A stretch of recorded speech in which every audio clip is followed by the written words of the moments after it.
misava ri pfumalaka rito leri hangalakeke na misava hinkwayo ri haxa mbewu ya vutlhari xana imani a nga ku miyetaka ke imani a nga miyetaka mpfumawulo wa rito ra ku ke 326 yi tshama yi ri ye tindleve eka SAFM hikuva u yi phamela swakudya swa miehleketo hi dya yi tlhela hi xipa ndzi ri halala Aldrin Sampear halala wena la tselekiweke eswitikweni swa vutlhari a katingiwa etimbiteni ta vutivi a sekiwa hi galaza ra vutshila loko ri mina ntombi ya mutongo n'wa xambula makutlo wa madyafula ri la tsundzuka n'wana hi ku heta ndzi ku hluvulela xihuku ndzi ri kula u ringana na ndlopfu halala Aldrin Sampear halala Aldrin Sampear on Beyond the Headline.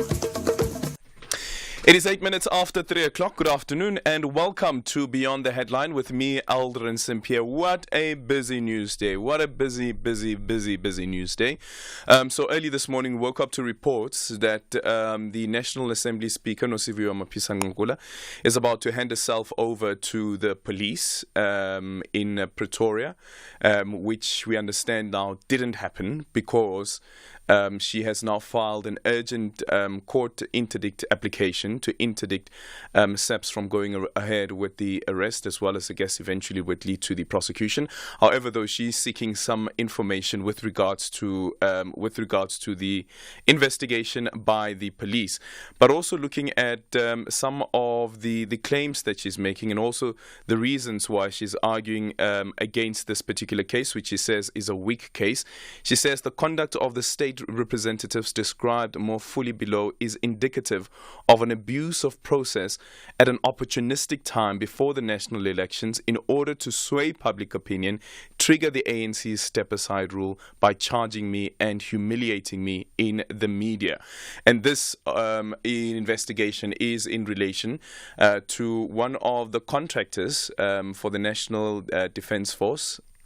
And remember that we've been reporting on this case as well, that around 2.3 million rand had been transferred to the National Assembly Speaker Nosiviwe Mapisangangula when she was still the Defence Minister, and now there is this interdict, this interdict that she has filed on an urgent basis. So what we'll do, seeing that various political parties are saying that there is no clause in legislation that allows for special leave, as the Speaker has indicated yesterday, and the Parliamentary Secretary, Xolile George, has indicated yesterday. So the DA as well as the Freedom Front Plus are making the same argument. So we'll be speaking to Advocate Paul Hoffman, who is from Accountability Now, around what legislation says with regards to special leave for the National Assembly Speaker. And then also hearing from other political parties, we'll be speaking to Ahmed Sheikh Imam, who's an NFP Member of Parliament. Where does the NFP stand with regards to this? The DA once again saying that the National Assembly Speaker must resign immediately because of these charges that she's facing. I'd like to hear from you as well. What would you like to see happen now, considering that there is confirmation about this investigation, of course, and that the National Assembly Speaker is actually aware. She was aware from around the 7th of March. I'll detail some of the things that she also mentions in her affidavit that has been filed for that interdict. And then also on the show this afternoon, we speak to Dr. David Zanmano, independent political analyst, as Senegal is heading to the polls on Sunday to elect a new president. So we'll be speaking about that. Remember that has been a contentious issue as well. At 20 to 4, we speak to Arthur Goldstock, Managing Director of Worldwide Works, the US landmark lawsuit against Apple. At 10 past 4, Dr. Aaron Motsoaledi, the Minister of Home Affairs, is joining us, and this is following the escape of around 69 undocumented foreign nationals who were awaiting deportation at the Lindela Repatriation Center. So he'll be joining us at 10 past 4. And 20 past 4, we speak to Daya Naidu, Head of Natural Resources at the Technology Innovation Agency. We look at World Water Day. Yep, today is World Water Day under the theme Leveraging Water for Peace, Access to Safe Drinking Water. And we know the struggles that we've had now in the country over the past couple of weeks when it comes to access to drinkable water. So that conversation is coming up at 20 past 4.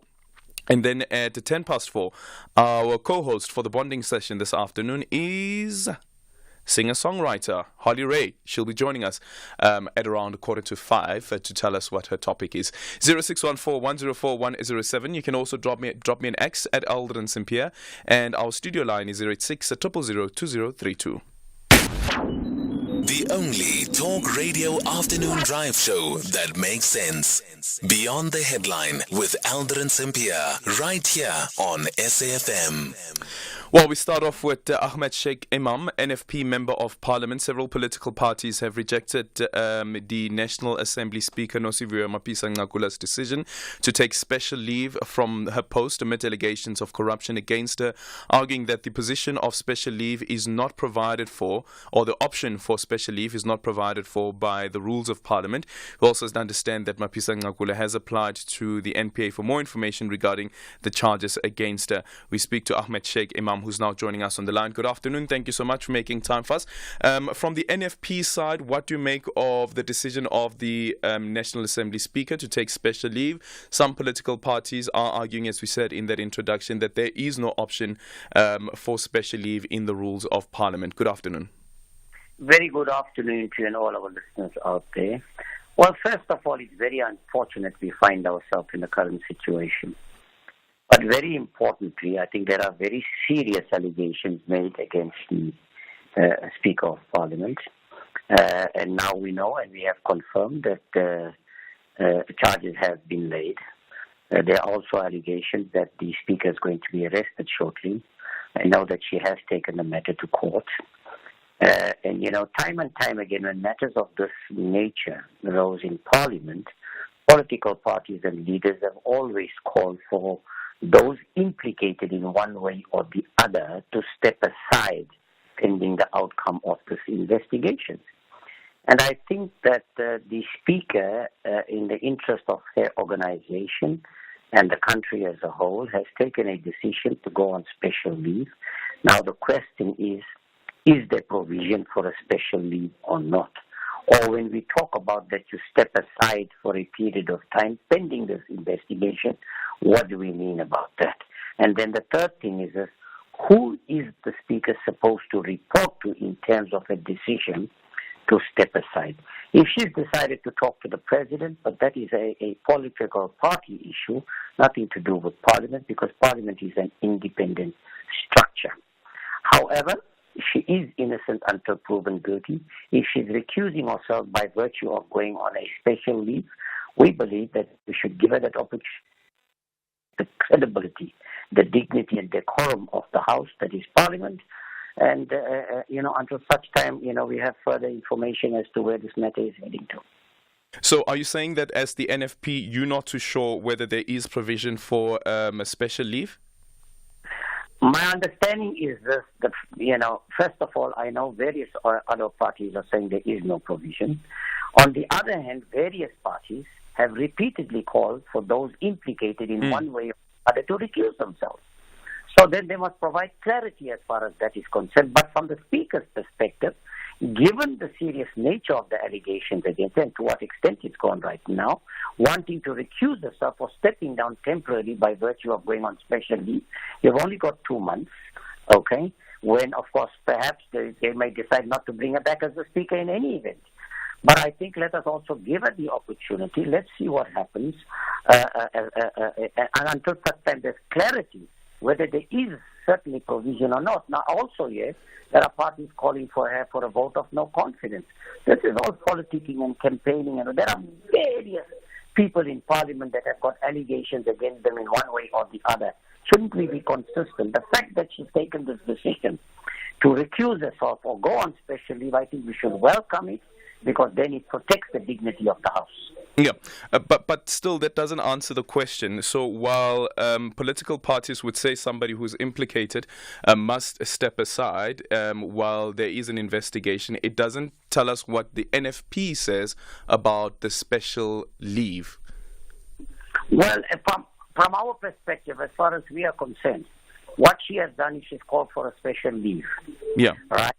And it's Parliament that's got to take that decision, whether we want to accept that or we're not accepting that, or whether she must resign they must take that decision. But Parliament's got to take the decision. The party can decide to recall her if they want, that's their decision. But Parliament is the one that must take the decision. So Parliament, meaning all MPs in Parliament must take a decision, meaning that they vote on it? Absolutely. We must vote to I would prefer we don't. We need to come, we need to get at the negotiating table and not waste the time of the public. And if it is in the best interest of Parliament that, she goes on special leave or she resigns, so be it. Okay. But she has to do what is in the best interest of the structure that she serves. The NFPs take then on a motion that has been called by the Democratic Alliance, a motion of no confidence in the National Assembly Speaker. Remember, we have structures in Parliament that we all participate in as leaders, as chief whips and things. I think it is premature to talk about a vote of no confidence 2 months before an election. I think, first of all, we should conclude all the processes, the internal processes. For example, why not call an emergency meeting of the chief whips and the leaders of political parties and discuss these matters so that we'll be able to find common ground? And if we get no joy there, yes, then by all means, Parliament is going into recess this coming week, but Parliament has also said that for any urgent business, we'll be able to have sessions through the virtual platform. So the avenues are open. So let's do that, conclude that, complete and exhaust those internal processes. And if it doesn't work, yes, indeed, then any party has the right to be able to bring that vote of no confidence or motion of no confidence. Okay. Just finally, in the statement that was released yesterday, the Speaker says that I wish to place it on record that while the Investigative Directorate of the National Prosecuting Authority conducted a search and seizure at my residence, there has been no formal notification of an arrest warrant or communication regarding an imminent arrest for me, neither to me nor my legal team. My lawyers have, however, proactively informed the National Prosecuting Authority of my readiness to comply and cooperate should the need arise. However, though, in the application that she has filed to the High Court, she says that during the morning, Sergeant Bochum, a certain Sergeant Bolochum, and another member repeatedly tried to prevail on me that the next day, Wednesday, the 20th of March, at the Littleton station at 8 o'clock, I'd be warned and processed and then taken to the Pretoria Central Magistrates Court. I pertinently told him at every point he attempted to persuade me that I would not do anything without my attorney's presence and advice. So, for me, it says that the Speaker knew that there was an intention to arrest her. But then there's a statement that has been issued where she said she had no idea of this at all. And this was a day after, 2 days after she would have had this conversation with the sergeant. If that is the case, then it's a clear contradiction of what she's saying and what the status quo is. And I think she must be dealt with accordingly. And I think from what you've just said, and yes, indeed, from what I follow, that the Speaker, as it appears, did have an indication that there is going to be a warrant of arrest. Yeah. Okay. Responded the way she did. Okay, thank you so much for your time. Ahmed Sheikh Imam there, NFP Member of Parliament. Listening into the conversation is Advocate Paul Hoffman, Accountability Now's Director. Advocate Paul Hoffman, I just quickly want to start there. So in the statement issued yesterday, the National Assembly Speaker didn't know anything about an imminent arrest or anything of that nature. However, though, in her court papers, she says that there was a conversation that happened with a certain sergeant on the 19th of March, that she handed herself over at the Littleton police station and then to be processed at the Pretoria Magistrates Court. What do you make of this? Yes, hello, Aldrin, and thanks for the opportunity. There's a difference between arrested and handing yourself over at the police station. When you're arrested, you get forced into court and you face a prosecutor and a magistrate, sometimes a judge, and your arrest is either confirmed, bail is either refused or granted, and the matter proceeds from the basis that you have been deprived of your liberty as a consequence of the arrest as confirmed by what happens in court.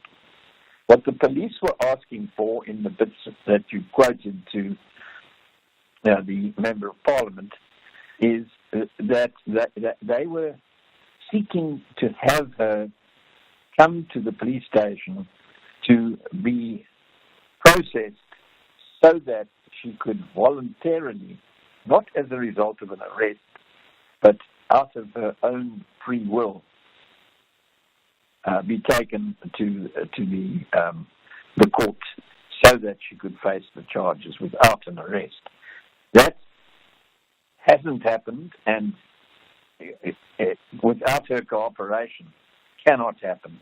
Instead, what she is doing now is seeking to interdict a threatened arrest, and there is no threat of arrest that I can see on the papers that she has produced to the court. There is a letter that she relies on in which the prosecutor says, if you don't cooperate with us, it may become necessary to arrest you. He says it with reference to Section 40 of the Criminal Procedure Act. So, really, I do believe the lady protested too much, and that this court application that she's made is more grandstanding for the media than brought in any hope of getting relief from a court that looks dispassionately at what she says and what she says the prosecution has done. She has a very little prospect, in my view, of getting an interdict because she has not been threatened with arrest. She's been told if she doesn't cooperate, it may become necessary to invoke Section 40 of the Criminal Procedure Act.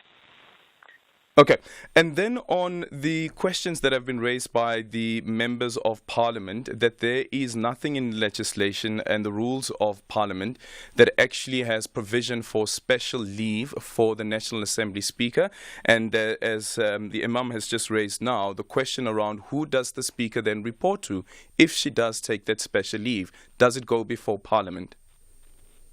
Yes, the Speaker is the leader of Parliament. She is elected to lead Parliament as the pinnacle of the legislative branch of government, which has nothing to do with the executive and nothing to do with the judiciary. So she is at the head, as Speaker seems to think she can do.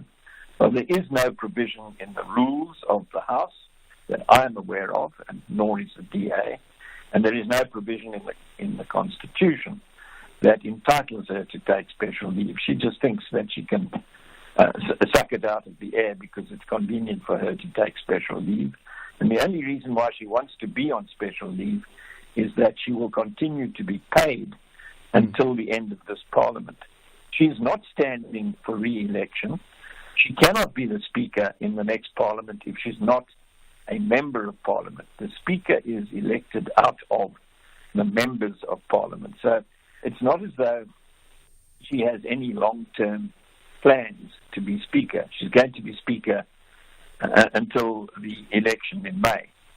And that being so, the options that are available to her now are to attempt to soldier on in the face of a motion of no confidence, which, if the ANC stands by her, once again showing itself to be soft on corruption or allegations of corruption, she will be able to see off, and she will get her salary until the end of this Parliament, until May.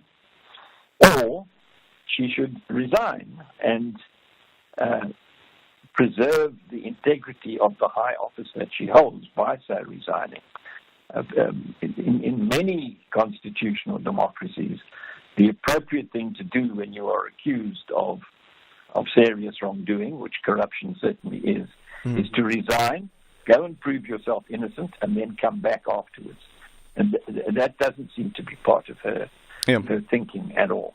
A quick final one, looking at some of the reasons that she's stating against an arrest or even appearing before court. She says that the conduct of the state's representatives described more fully below is indicative of an abuse of process at an opportunistic time before the national elections in order to sway public opinion, trigger the ANC step-aside rule by charging me and humiliating me in the media. So we know from the Supreme Court of Appeal's judgment on the spy tapes tapes, that the court found there that even the allegations of political interference is not enough to not proceed with the prosecution. In this particular case, considering that it has to do with an arrest, and she wants to avoid that, is it possible for the court to say, okay, based on what you've argued now, we will not go ahead, we will force this interdict? It is only against her being arrested. It's not against her being prosecuted. Yeah. And certainly the court will not interfere with the discretion of the prosecutor to proceed with the prosecution if he thinks that it is appropriate to do so.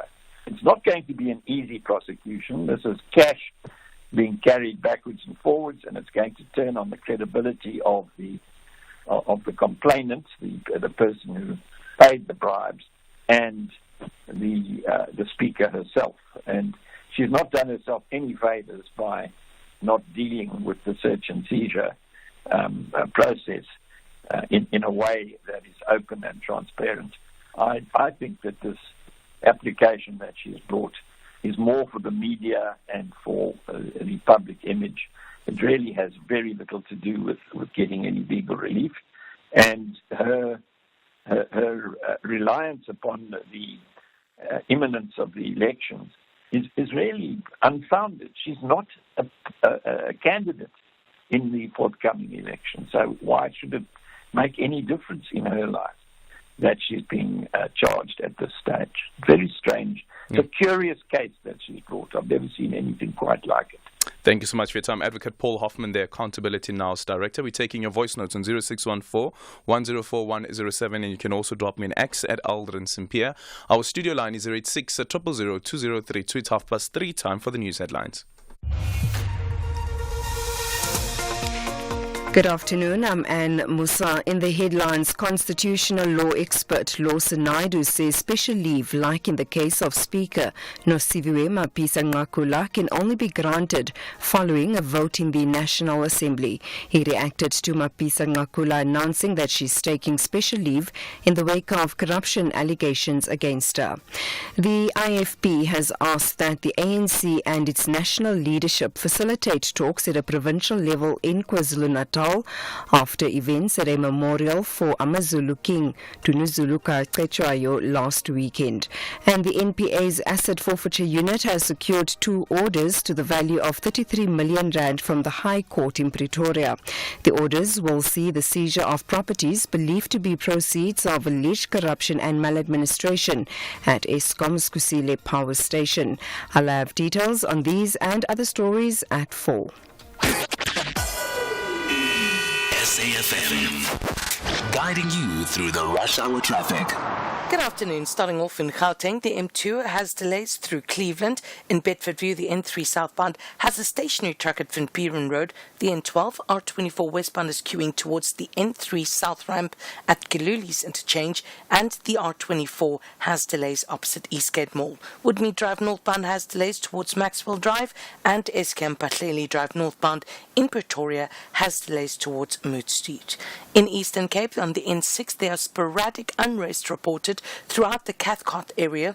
That includes stone throwing and attacks on trucks, so we ask that you please proceed with caution. The R394 has community unrest. That's near Papeni, and the carriageway has been blocked off, so please take note there. In KZN, on the N3 this weekend, we'll have full closure between Spaghetti Junction and the M7 highway in Pinetown from 5 p.m. on Saturday the 23rd of March until 4 a.m. Monday the 25th of March.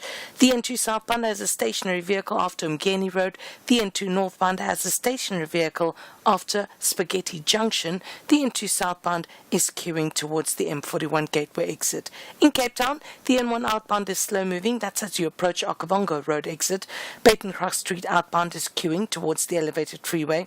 Congestion reported slow moving in the city centre CBD area. The R44 southbound in Paarl is queuing towards Klapmuts Crossing, and Main Road is slow moving through Cork Bay. With your traffic update, I'm Irma G. This is SAFM Sports with Tumi Kapele. And let's see what's happening with sports with Tumi. The Comrades Marathon route has been revealed. Is it downhill or uphill? It's an uphill and it's the shortest distance in its history, just by the way. Usually it's like 87.7 kilometers, and this year it's 85.9 kilometers. What a huge difference. Yeah. It is a huge difference, Aldrin. Anyway, a very good afternoon to you. So this year's up run will be nearly 822 meters shorter than the last up run in 2019, the same year that Gerda Steyn set the best time of 5 hours and 58 minutes in the women's race. The Comrades Marathon will be run on the 9th of June from the Durban City Hall at 5:30 a.m., ending 12 hours later at the Hollywood Bets Scottsville Race Course in Pietermaritzburg. In rugby, SA teams will be looking to go back to the field with a bang after a 2-week break in the URC, knowing that every result will count with 7 pool rounds remaining. The Bulls are the only SA team in the top half of the standings, and they face the Dragons at Newport around 21:35. That is on Saturday. The Stormers and the Lions trail Benetton by only a few points, and should they start winning, they could find themselves in the top 8. The Joburg side takes on Connacht at 7:15, and Cape Town side hosts Edinburgh at 5:05. The Sharks will have their work cut out to climb the table with only one win in 11 matches. They face Ulster at 3 p.m. All fixtures tomorrow.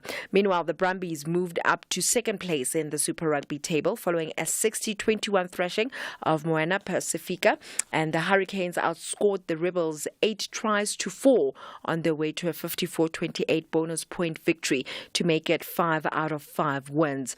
In football, Stellenbosch FC coach Steve Barker has praised SuperSport United's club model as the two sides prepare to face off for a spot in the Nedbank Cup semi-finals next month. Barker was asked for his views on the two clubs' similarities, as they have both shown faith in their respective youth structures.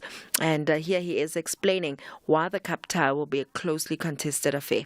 That's why the counters, I think, are as tight and as close as we have. They've got some really good seasoned senior players, so do we. They've got some really good young players, and so do we. Their structures, the SuperSport youth system is well known in South Africa to have produced many top talented footballers. Elsewhere, the groups have been set for the men's and women's football at the Paris 2024 Olympics, with some exciting matchups coming out of the hat. There are 16 teams competing in the men's tournament and 12 in the women's side of things. France will go in among the favourites as the host nation, but men's team manager Thierry Henry has warned that it's never easy to win a home tournament. But all we can do is to be prepared, and one thing that was nice is finally to work on something concrete, because a lot of things are not sure right now in terms of how we can build a team. So we'll see what's gonna happen. But finally, we know we're gonna play. Well, in Group A, it will see host France face off against Colombia in the first match of the tournament. The French team will be aiming to become the only second host nation to win in women's football at the Olympics after the USA's victory at Atlanta back in 1996. Here's their head coach, Renard. When you are coach, you are never saying this is an easy group or a very difficult group. You are always thinking, your group is very tough, because you know how it's difficult to win the games on the field. So we have to respect everybody, but we are at home. We have to be proud to play these Olympic Games at home. This is the most important. Of course, like in every tournament, the best would be to finish first in this group, because when you look at the other team in the other groups, it's a very tough tournament. In tennis, number 4 seed Elena Rybakina pulled off a comeback from behind win in the second round of the Miami Open, overcoming Danish qualifier Clara Tauson 3-6, 7-5 and 6-4, and she just needed 2 hours and 27 minutes to win. She'll now take on qualifier Taylor Townsend in the third round, which will be their first meeting. On that note, it's a wrap from my side for now. I'll have more in the next hour for SAFM Sport. I'm Dumin Kapele. When South Africans think security, they think Trilidor. With 6 months interest-free financing and over 54 franchises around the country, you can always find the security product and price that's right for you. Visit trilidor.co.za or call 0861 Trilidor today. Trilidor, the ultimate crime barrier. TUT Matatanta FC ladies are hungry for victory and refuse to let their opponents shine. However, City Lads FC believe they will enjoy the final dance when the ref blows the final whistle. Who will play fascinating football for the entire duration? This is the Hollywood Bets Believe. Catch the queens of the beautiful game. TUT Matatanta FC ladies versus City Lads Ladies FC on Sunday 24 March at 2:30 p.m. Live on SABC1. Also available on SABC Plus and SABCSport.com. Hashtag we love it here. Brought to you by SABC Sport. For the love of the game. Top Sport with Michael Abramson. Super Journo, SABC sports journalist, Mazola Molefe. Coach Bruce, we know about his public spat in the media with Rulani Mokoena about some of the Sundowns players who are allegedly injured. What do you make of this whole situation, and how do we resolve the club versus country situation going forward? Yeah, I stand to be corrected, Michael, but I think this is the last FIFA break up until those qualifiers in June. I think, yes, that's right. It's an opportune time for Coach Hugo Bruce during the month of April and May to just set up time and meet with the coaches, because these public spats aren't helping anyone.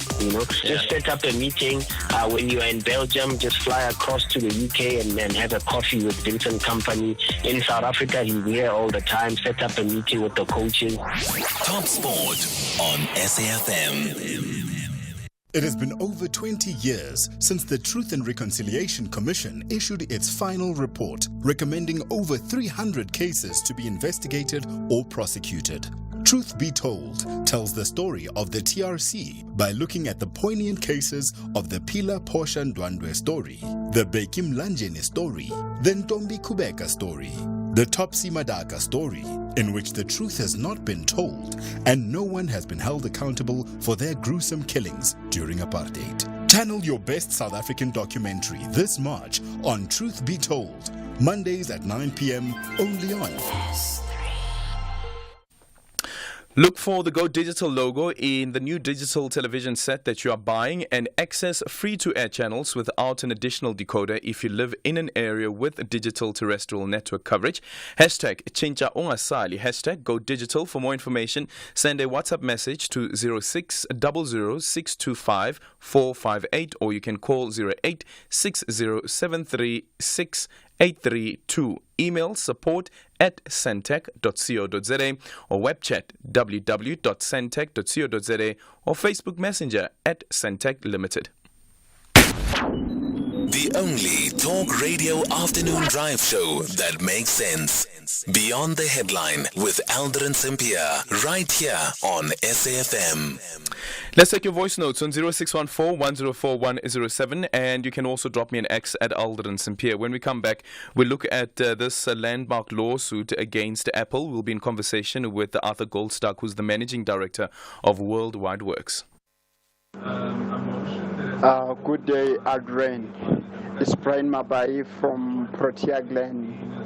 If, as an ordinary citizens, we commit any sort of crime, it can be stealing or money laundering, we get arrested, we go straight to prison. But if politicians do the same, they use those new terminologies that Steve Kopela himself doesn't use on football. Now is special leave. Firstly, with the president, it was perfected transaction. Actually, where are we going with our law? What are we saying with our law? Does it work for us as the ordinary citizens and being abused by those people who are part of the law itself as politicians in parliament? Thank you, Brandma by Protegland.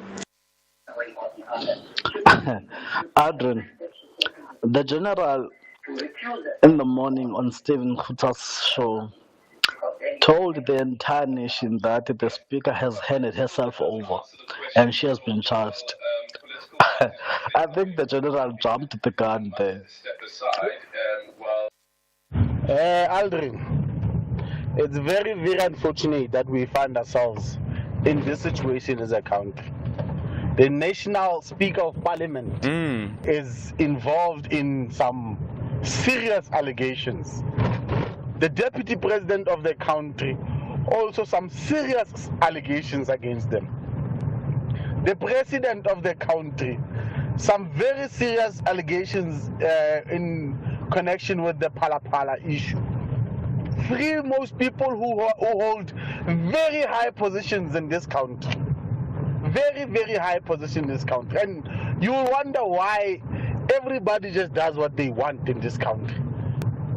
Today somebody is involved in a 200 billion scandal. He's charged 470 million. Jiggy, this person has killed himself. Go to this country, every day is a movie. John Bluefontaine. Aldrin, thank you for the great shot always. You know, Aldrin, it's not even a surprise anymore. The caliber and the position of the speaker is so important. But you get to a point where it's not even a surprise anymore, Aldrin. You're so used to this corruption of ANC, not even branches or municipality, but parliament side. It's not even a surprise anymore. But Alden, if the president has a little bit of backbone, if they are so, they have one last chance to prove they are against corruption, they will fire. For them to save this election, they must prove to us they're against corruption. They will fire. That's my stance and that's my opinion. Thank you, Alden. #SAFMBTH. It is 16 minutes now before 4 o'clock. We're in conversation next with Arthur Goldstock, Managing Director of Worldwide Works. But before we speak to him, let's bring you this report by BBC's Michelle Fleury. So the U.S. government has begun a landmark lawsuit against Apple, accusing the tech giant of monopolizing the smartphone market and crushing competition. The Justice Department alleges that the company abuses its control of the iPhone App Store to lock in customers and developers. It accuses the firm of taking illegal steps to thwart apps seen as a threat and make rival products less appealing. The lawsuit also alleges that Apple has used a series of shape-shifting rules and restricted access to its hardware and software to boost its profits while raising costs for customers and stifling innovation. Apple has said that it will vigorously defend the lawsuit and denies the claims. It marks one of the biggest challenges for Apple, which has been fending off mounting complaints about its practices since recent years. This report filed by the BBC's Michelle Fleury. More than 1 billion of us around the world own an iPhone.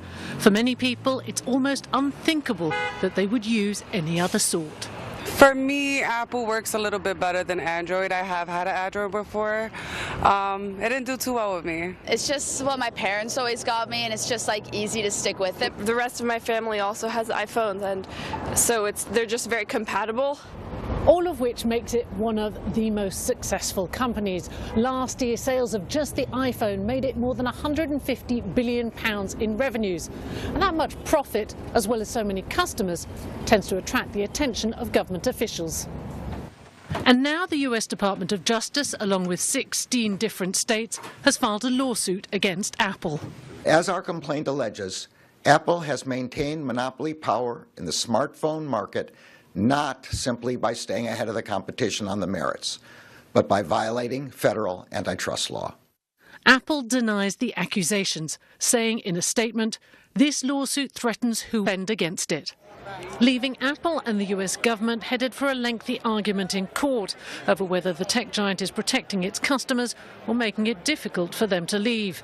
Even very popular companies that make stuff that we care about have to compete for that loyalty that we have, and that Apple isn't doing that. And I think this is the last in 4 major lawsuits that we're seeing against American tech companies, and it is a deliberate attempt to kind of reinvigorate antitrust law enforcement in America. Apple argues this case will hurt its ability to create the kind of technology people have come to expect from it. A court will now decide. Michelle Fleury, BBC News, New York. Well, we speak to Arthur Goldstock next, a Managing Director for Worldwide Works. Arthur, good afternoon. Thank you so much for making time for us.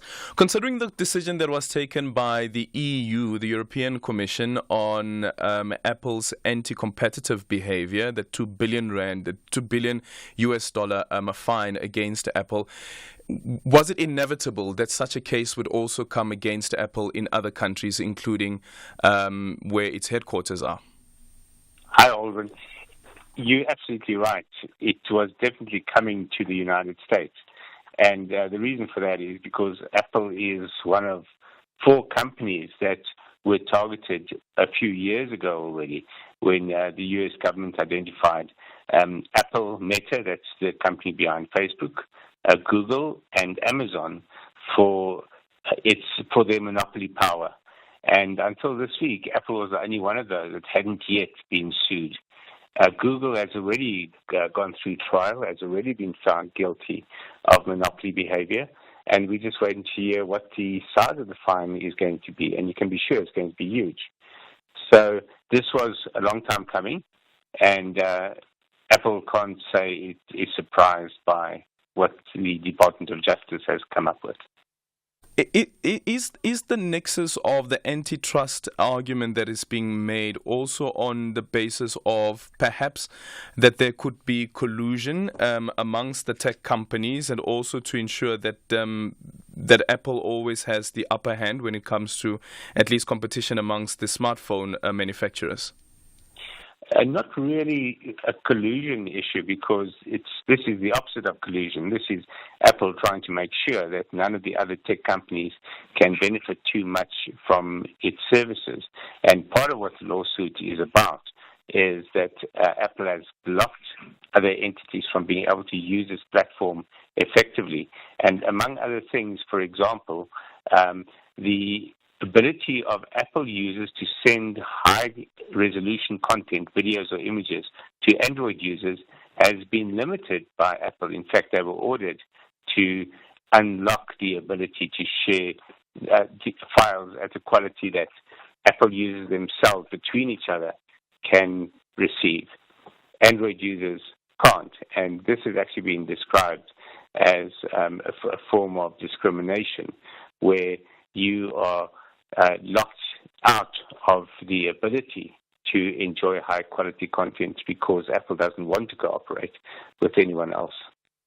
Then, of course, there is the app developers and so forth. Like, for instance, there's this argument that Apple maintains a 30% commission on most sales through its App Store.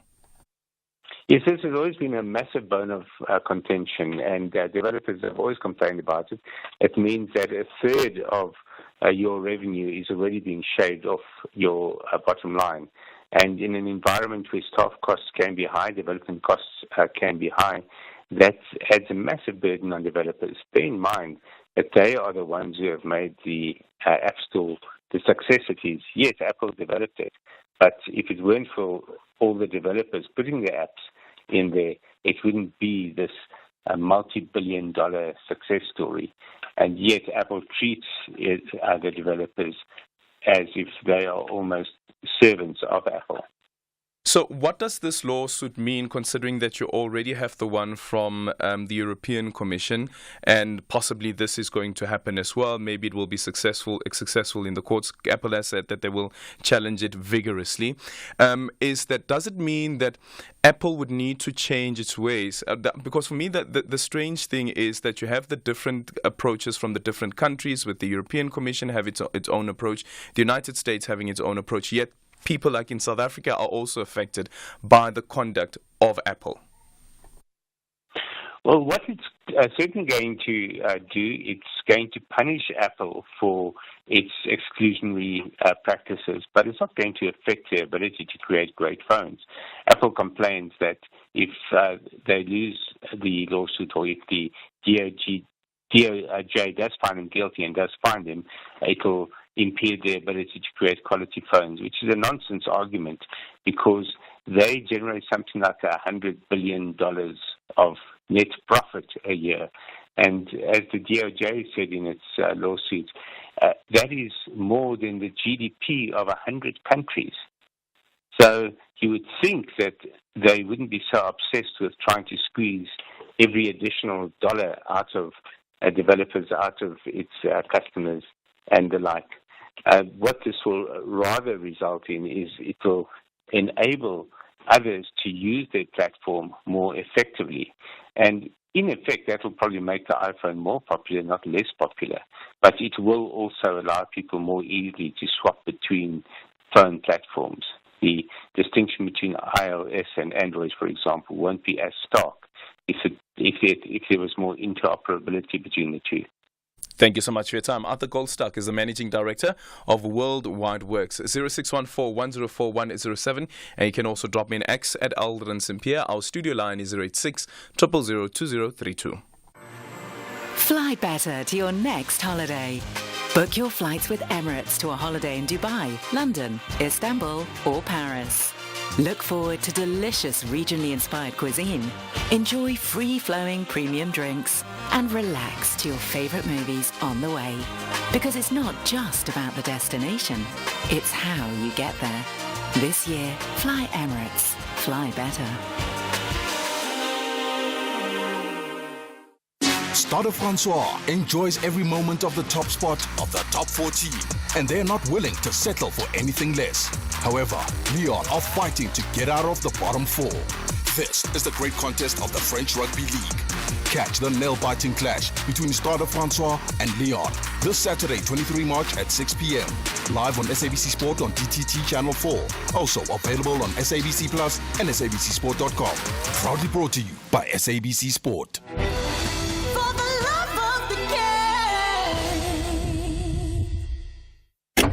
The Mazda CX-60 3.3-litre turbo diesel.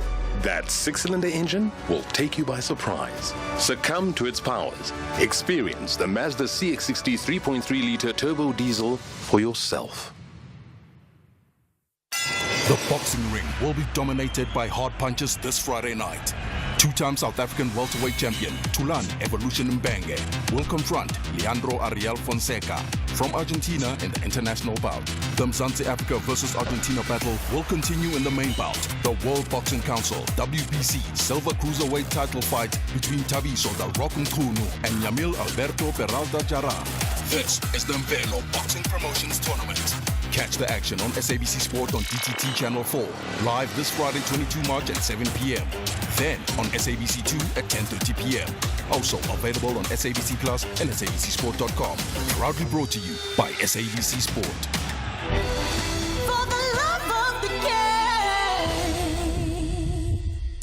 Attention filmmakers, are you ready? It's time to showcase the vibrant tapestry of KwaZulu-Natal's cultural heritage at the Simon Mabunu Sabela KZN Film and Television Awards, South Africa's ultimate celebration of cinematic excellence. In partnership with the SABC and KZN EDTEA, we champion innovation, paving the way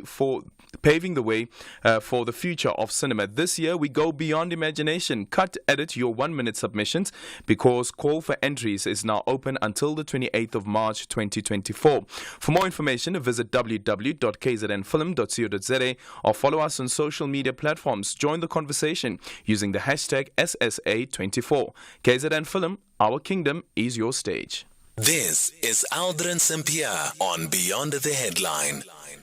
Well, let's go back to this story now, and this is in relation to the elections that are set to take place in Senegal. So after weeks of back and forth, Senegalese will finally be heading to the polls on Sunday to elect a new leader as President Macky Sall's presidential term comes to an end after 12 years in power.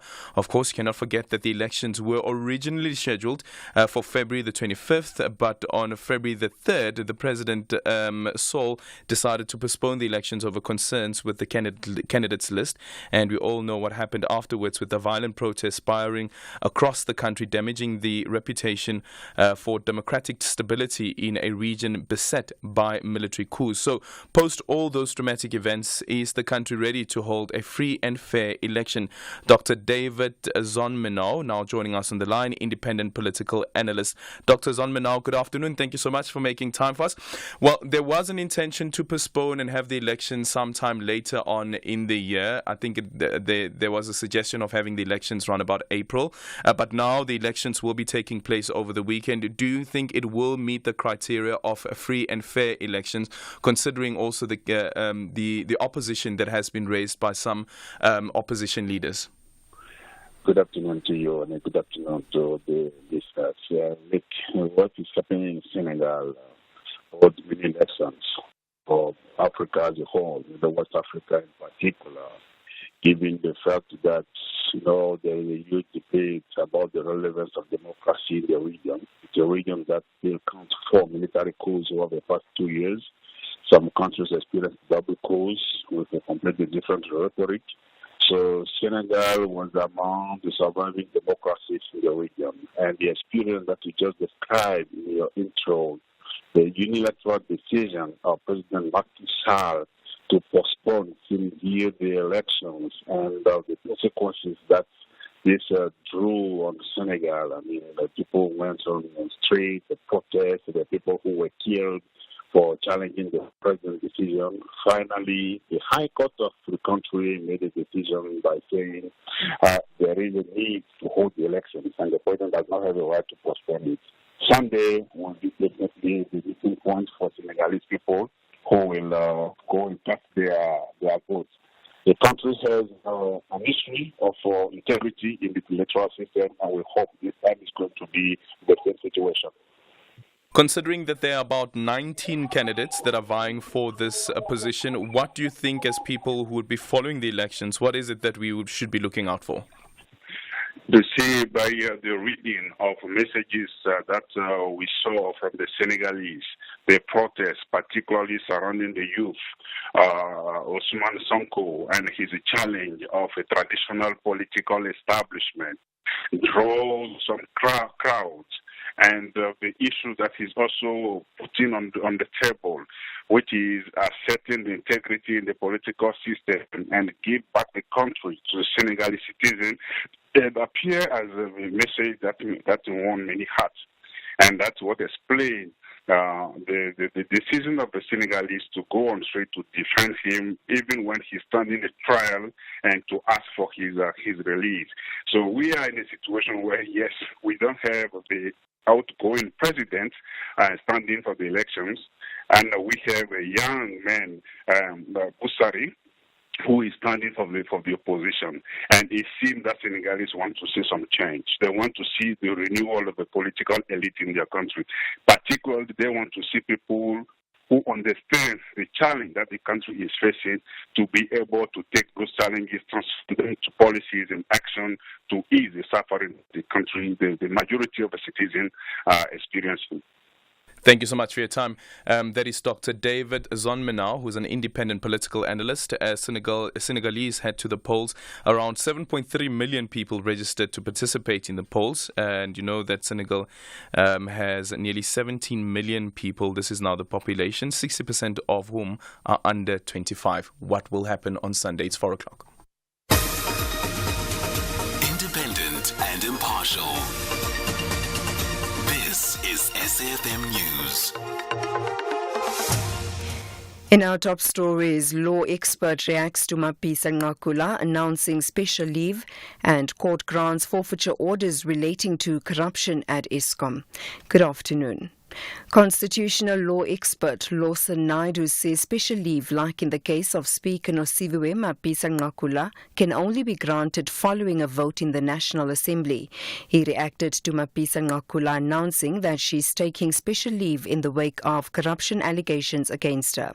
It's alleged she had received up to 10 payments amounting to millions of rands from a defence contractor during her tenure as Defence Minister. On Tuesday, her Johannesburg home was raided in connection with the investigation. Naidu says special leave in this case cannot be a decision by Mapisa Ngakula on her own. One doesn't understand the basis on which the special leave has been granted to the Speaker. Who determined what the terms and conditions of that were? Did she do it herself unilaterally and simply inform the Secretary to Parliament, who is actually accountable to her and not the other way around? And to inform the President. Now, as a matter of courtesy, she ought to inform the President. But there's a very clear separation of powers. The Speaker is not accountable to the President. and the House should have taken a decision on that. Eskom has implemented Stage 2 load shedding until 8 p.m. this evening. Stage 3 will then kick in until 5 a.m. tomorrow morning. Stage 2 will return until 8 p.m. tomorrow, when Stage 3 will then be implemented. The highly indebted power utility says it is because of the need to replenish emergency reserves like diesel and the loss of 3 generating units.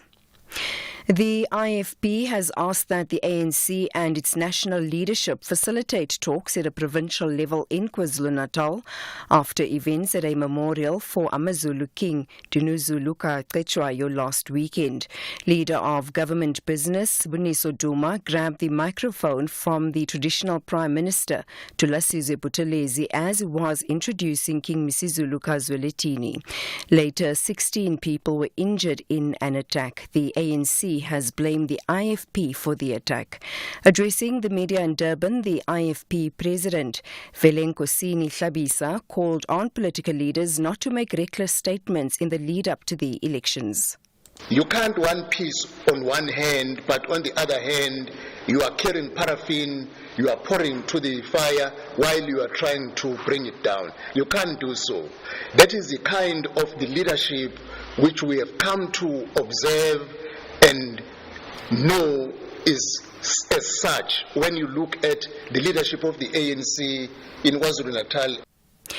The NPA's asset forfeiture unit has secured 2 orders to the value of 33 million rand from the High Court in Pretoria. The orders will see the seizure of properties believed to be proceeds of alleged corruption and maladministration at Eskom's Kusile Power Station. Some of the properties to be attached include farms, a residential home, and luxury vehicles. Some of those implicated are former Eskom employees and contractors. NPA spokesperson Lumka Mahanjana. Investigations by the SAU revealed that Eskom, in respect of this case, lost 400 million rands from the unlawful tender which was granted to Tamukelo, a vendor which was to provide water tracking services. Tamukelo then made various payments to current and former Eskom officials and representatives of Tamukelo. The next step is for the properties to be sold at a public auction and proceeds returned to Eskom.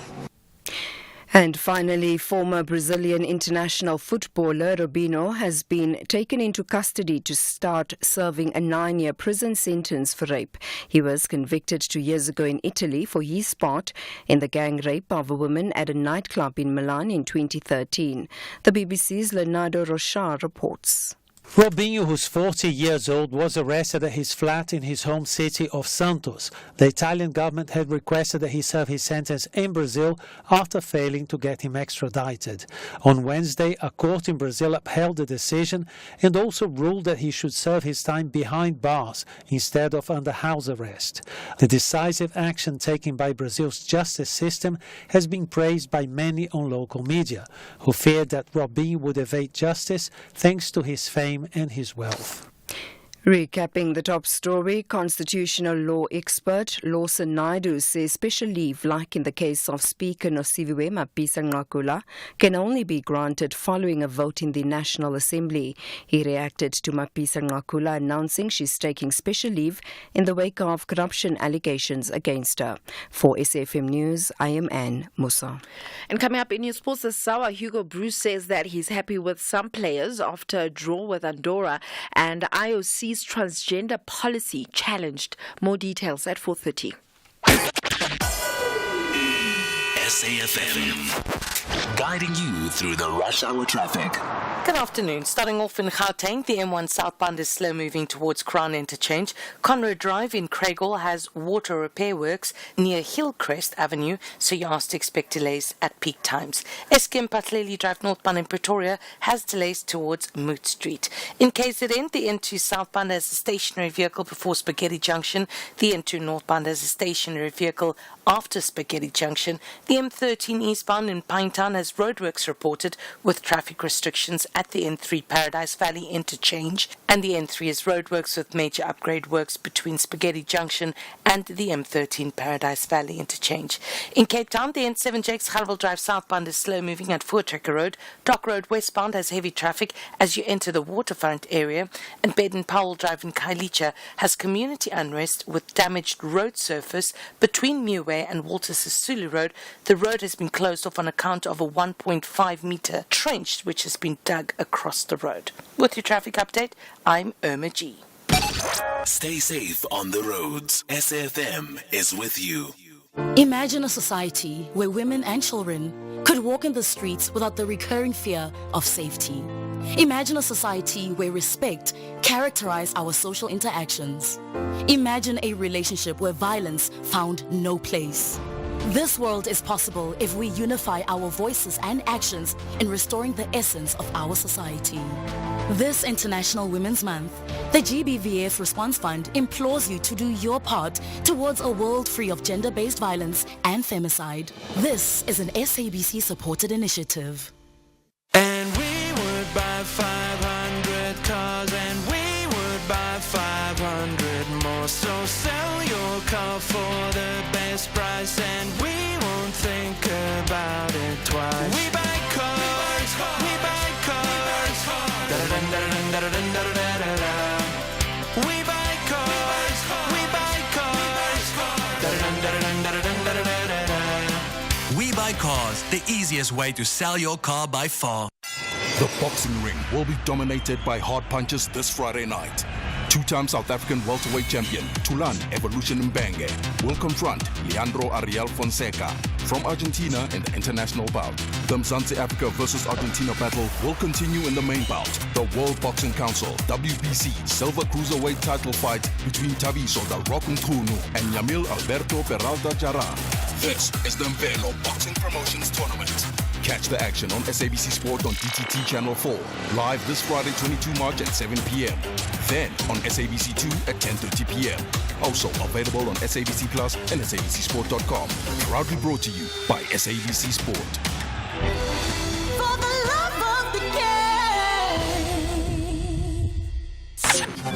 Whether we are at the workplace, within communities, at school, or with our friends and family, we all need to demonstrate the kind of responsibility that we would like to see in our country's future.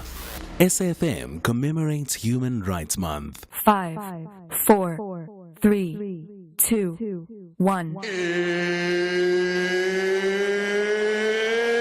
10 past 4. 10 past 4.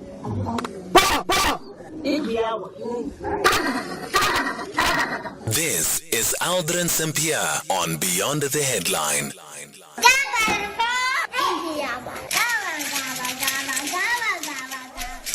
10 past 4, coming up on the show in this hour, we speak to the Minister of Home Affairs, Dr. Aaron Motsoaledi, and this is following the escape of 69 undocumented foreign nationals at the Lindela Repatriation Center. According to the statement that was released yesterday by the department, there was another attempt. An escape attempt that has been quelled. However, though, one person was injured and succumbed to their injuries, and 2 security officers have been arrested. So we'll be speaking to the minister about what happened and what measures have now been put in place by the department to ensure that there is no other escape. And then at 20 past 4, we speak to Daya Naidu, who is the head of natural resources at the Technology Innovation Agency, as today marks World Water Day under the theme Leveraging Water for Peace, Access to Safe Drinking Water, Sanitation Services. And we're also looking, of course, at our failing infrastructure here in the country. And then at 4:45, we speak to Shoki Shabalala, who is the DDG for Social Transformation and Economic Empowerment at the Department of Women, Youth and Persons with Disabilities, as we outline the objectives of the upcoming Gender-Based Violence and Femicide Prevention Policy Dialogue. You are listening to Aldrin Sampear on SAFM. Good afternoon, Aldrin and SAFM family. On the other angle concerning the Apple lawsuit, have you noticed that in America, the government really protects their citizens from exploitation from the corporate world. While on the other hand, in Africa, and particularly in South Africa, the corporate is protected as they continue to exploit the citizens of the country. I think we should learn more from what America is doing, holding the corporate accountable in as much as they contribute to economical growth. Thank you so much. God bless you all. This is Bishop Prince. Well, interesting that is from a Bishop Prince, because a Reverend Chisand on X has also expressed similar sentiments, says that the American government protects their citizens from corporate exploitation, while in Africa, the corporate world is protected. Good afternoon, Aldrin. If it's true that Mampisa Nqawula, she received that money, 2.3 million, she must resign. Because this is ours, man, as the taxpayers. And even this company who show us or reveal this, they must bring them some document that are proof that she received that money, that date, everything from the statement of the banks. Then we as a public will never tolerate Mampisa to take a special leave if there is no special leave in the clause of the Constitution. Thank you. On X again, African Revolt saying, Aldrin, what a time to be alive. Mampisa Nqawula protected the president in a Farmgate saga. Now she's facing her own demons. The president is expected to pay back. And by the way, remember that we are streaming live on X. We are also live on YouTube as well as Facebook. So you can follow the show from there. And we'll be taking some of your comments from those platforms as well. 0614 104 107. And you can also drop me an X at Aldrin Sampear. The only talk radio afternoon drive show that makes sense. Beyond the Headline with Aldrin Sampear, right here on SAFM. It is 14 minutes after 4 o'clock. We're in conversation next with Dr. Aaron Motsoaledi, Minister Minister of the Department of Home Affairs.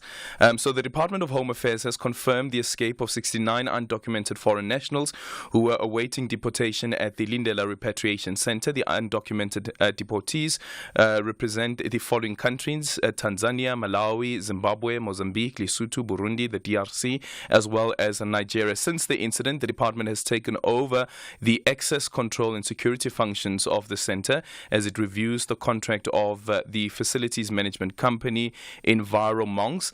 The police has also arrested 2 security officers so far. To tell us more about the track and search operations for the escaped deportees, we speak to Dr. Aaron Motsoaledi. Dr. Motsoaledi, good afternoon. Thank you so much for making time for us. So since this escape, has there been any other person who has been rearrested? Good afternoon, Aldrin. Good afternoon to the listeners. Thank you very much for having me. Unfortunately, it's only one up to so far who have been rearrested and is in jail. Only one that has been rearrested. Yes. And is there any indication from the information that you have at your disposal, perhaps if you are comfortable with sharing that the 68 others are still in the country? Well, maybe let me rather not share that, because this is a public media. Everybody is listening. And my officials are running around searching. So let's rather not talk about that. Okay. Let's speak then about this escape. What happened? Hi, Aldrin. They said there was an altercation with the company and security officers. But from the pictures we saw on CCTV, I'm sure you saw some of them even on social media. Yeah. I'm not sure why this should be described as an escape. It looks like people are just walking out and the security doing nothing, It's very, very distressing, and the company has got a lot to answer for. Because on Monday, the following day, after we kicked a lot of dust, another group tried to escape, and they were able to contain them. And there was no problem. So the question is, why couldn't they contain this first group on Sunday? What was going on? That's what we all want to know. Do you suspect that it could have been an internal job, that the security officers from Enviromonks could have been involved? I can't dismiss that, Aldrin. Having worked in Home Affairs so much and knowing that a lot of things happen through collaboration, I can't easily dismiss that. And it's one of the angles we are looking at. What have they said so far, outside of the altercation? Well, they just said they were overpowered, you know. In the past, Aldrin, when people escape from there, they scramble through the walls, try to go through the roofs, because they can't just go to the gate. In every facility like that, or in many other facilities, going through the gate, you'll definitely find security there and they'll deal with you. Now, that this one just went straight to the gate and nothing happened to them. The main it's very gate at that. suspicious to me. Yes, it's very suspicious to me. And their story doesn't really fetch water. They are trying to explain that, no, there were too many, they came in large numbers and were overwhelmed. They didn't even try to catch just one, you know, if you know what I mean. So I see that with the other attempt that you're referring to, and where the security was able to stop that there was somebody who was injured and succumbed to their injuries. Yes, there was. Was this also a detainee? Yes, he was one of the people who he was trying to run away, obviously, and there was a scuffle, and of course, unfortunately, he lost his life. Mm-hmm. And then the two security officers who have been arrested, have they been arrested in connection to the escape or in connection to this death? How do I put it? It's in connection to the death, but not because they killed somebody. Because after the incidents, when they were really doing their job, when police came as they should come, they tried to hide information. They actually released them completely away from the truth. And that's not allowed in the What do you mean, Minister? What do you mean, Minister? What I mean is that they never told the police the truth of what actually happened. And the police discovered later on their own. They brought the story of somebody trying to climb the wall and falling and being stuck by some metal and all that, which is not true. And only later it was discovered by doctors that this is a gunshot wound. And now the question is, if you were doing your job as a security officer, which is obviously expected, why do you lie? You know? To the investigators, what is the reason? It's defeating the ends of justice. We don't understand why they had the reason to lie about something in which they were expected to do as security officers. Mm-hmm. So what happens in the meantime then to Enviromongs, the company that is managing the facility? Well, we can't just wake up and say they must go, but what we're able to do was to replace their security at the gate with a new security company. But the company itself, we are busy studying the contract, and we are even contacting Treasury to help us. What do we do under these conditions? So that's what is going on. But at the gate at the moment is a new security company, because we can no longer trust them that as we are investigating, something like this may not happen again. Yeah. Okay. Minister, thank you so much for your time. Dr. Aldrin Sampear. Minister, while we still have you on the line, if possible at all, once again, the case against the National Assembly Speaker, as an ANC member, what do you make of it? Why do you put me in this tight spot? It's not nice. It can't be nice. Any case where there is an allegation of corruption, especially at that high level, is extremely distressing. It definitely can't be nice. It makes one uncomfortable, but we hope the people, the law enforcement officers, will reach the bottom of it. Okay, thank you so much for your time. And of course, all of this happening as we head into the elections as well. Dr. Aldrin Sampear, the Minister of Home Affairs, and on the case of the National Assembly Speaker, she has now filed that interdict, the interdict application to stop the imminent, if it is going to happen, arrest against her. And as we've indicated during that conversation as well with the advocate Paul Hoffman, is that the prosecutor did indicate to her that if she does not cooperate, they may have to arrest her. It's 21 minutes after 4 o'clock. Introducing a collection of Audi Black and Urban Special Edition models crafted for the bold and curated for the progressive. From the sporty Audi S3 and elegant A4 to the distinctive Q2 and Q3, each vehicle has been created to be an extension of your identity. Style, design, comfort, and technology is yours to own with a guaranteed future value and a competitive monthly installment through Audi Financial Services. Visit audi.co.za to discover more. Stade Francois enjoys every moment of the top spot of the top 14, and they're not willing to settle for anything less. However, Lyon are fighting to get out of the bottom four. This is the great contest of the French Rugby League. Catch the nail-biting clash between Stade Francois and Lyon this Saturday, 23 March at 6 p.m. Live on SABC Sport on DTT Channel 4. Also available on SABC Plus and SABCSport.com. Proudly brought to you by SABC Sport.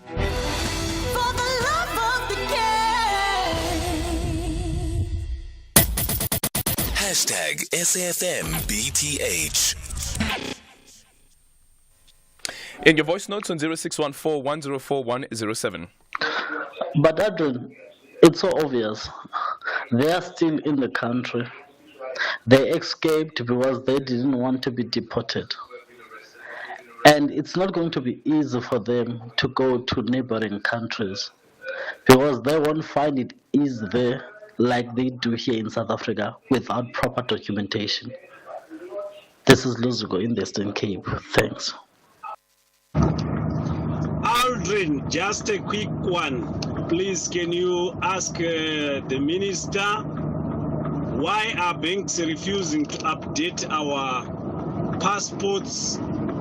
Because we cannot access loans or any transaction. Some of the banks are telling us to close our accounts because we don't have permits. He didn't issue an instruction to them or give us permits to prove that we are still valid in South Africa. I'm a ZEP holder. Please, can he answer that question promptly? Thank you very much. Hi, Aldrin. The Lindela escape, it's an escape in inverted commas. You know, we hear stories, from illegal immigrants, boasting that, they can go to Lindela and they'll be out within an hour, only if they pay a sum of 3,000 rands to an official. So I wouldn't call that an escape. I think it was something that was arranged and money could have been paid to some of the officials that are running that center, Radipobe in Midrand. This is Aldrin Sampear on Beyond the Headline. It is 25 minutes after 4 o'clock. We're in conversation next with Daya Naidu, the head of natural resources at the Technology Innovation Agency.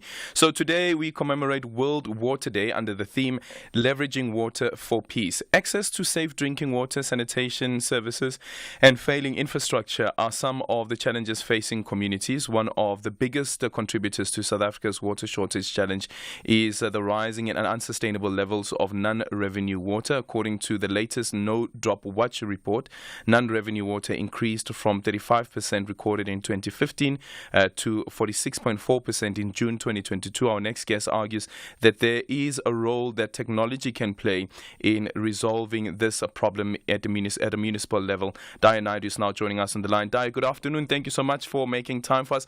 Come to our rescue. Losing 46.4% of clean, drinkable water is totally uncalled for. And on top of that, look at the type of monies that these municipalities owe the water boards. Yes, good afternoon, and good afternoon to your listeners, and thank you for having me on your show. I think you hit it on point there when you said that we actually lose 45% of our, and that's clean, potable water through our country's infrastructure. And that's always lost through leakages, burst pipes, theft, or non-payment. So what's the solution? What can technology do to stop this? Because remember, there was also that war on leaks initiative by the department, cost us billions of rands, and that too failed. Okay, so basically the bulk water losses are basically a result of infrastructure failure, overflows from reservoirs, and other leakages. But I think, so we've got old infrastructure in South Africa. So if we've got old infrastructure and we haven't got the capex, because we need billions and billions of rands to actually improve the infrastructure and the whole pipelines and in terms of the wastewater treatment plants. So if we haven't got capex, then you look at possibly at technology to say, I haven't got the money for the capex right now, but how am I going to improve the efficiency of these plants via digitization? And that's where actually TR comes in to say, okay, fine, if we haven't got the capex, let's try and improve efficiencies by digitization. And we actually funded the numerous technologies that actually support and improve efficiency of water treatment plants and wastewater treatment plants. How does this technology work? Okay, so apart from, I will just give you one example, but also got various technology. So the technology that at the moment that is implemented at Tigweni, at City of Johannesburg, and they also implemented at Zululand, is this technology or an app. So it basically what it does, it actually verifies in terms of your measurement and your recording of bulk meters. It identifies where your faults are. It identifies how long the leak takes to repair, and verification of customer satisfaction, obviously. But it also allows the automatic reporting via use of dashboards and mapping of hotspots and target areas. Also completion rates, because when you look at a leak, some of the water leaks run for days. So this actually tells you, guys, this is a focus area, this is a hotspot, try and repair it. It records the whole, basically, but the repair and the completion time. It also shows, but you get field workers going out in the field to see where the meters are being tampered. It also gives property details and the performance of certain of the field workers, whether they get repairs done. So it covers a whole range of items, and the city of Joburg is actually implemented, and they're quite happy with the technology. So that's just one of the technologies that we support that uses OpenServe and has a potential to integrate into GIS and the billing data system for municipalities. And when it comes to acid mine drainage, the technology there? So we've got two technologies in acid mine drainage. One which we funded to well over 15 million, and another one with 10 million. So the one that we funded with Mintech, we actually collaborated with industry, and that's Together Mining. We built this huge plant, and it actually cleans acid mine drainage. And they use the same water to actually use it for agriculture. So, and you know that agriculture consumes 60% of the water in South Africa. So we started a whole new project in basically, and in terms of where the mining towns are, and we started a whole agriculture program. The bugs that we use here actually eats out the sulfur, and it creates basically fertilizer that you can use in terms of agriculture. So, and we've got billions and billions of liters of AMD water. The other technology is Trailblazer. They use more of a reverse osmosis technology, and that's being used by several other mines also. Thank you so much for your time. That is Daya Naidu, who's the head of natural resources at the Technology Innovation Agency.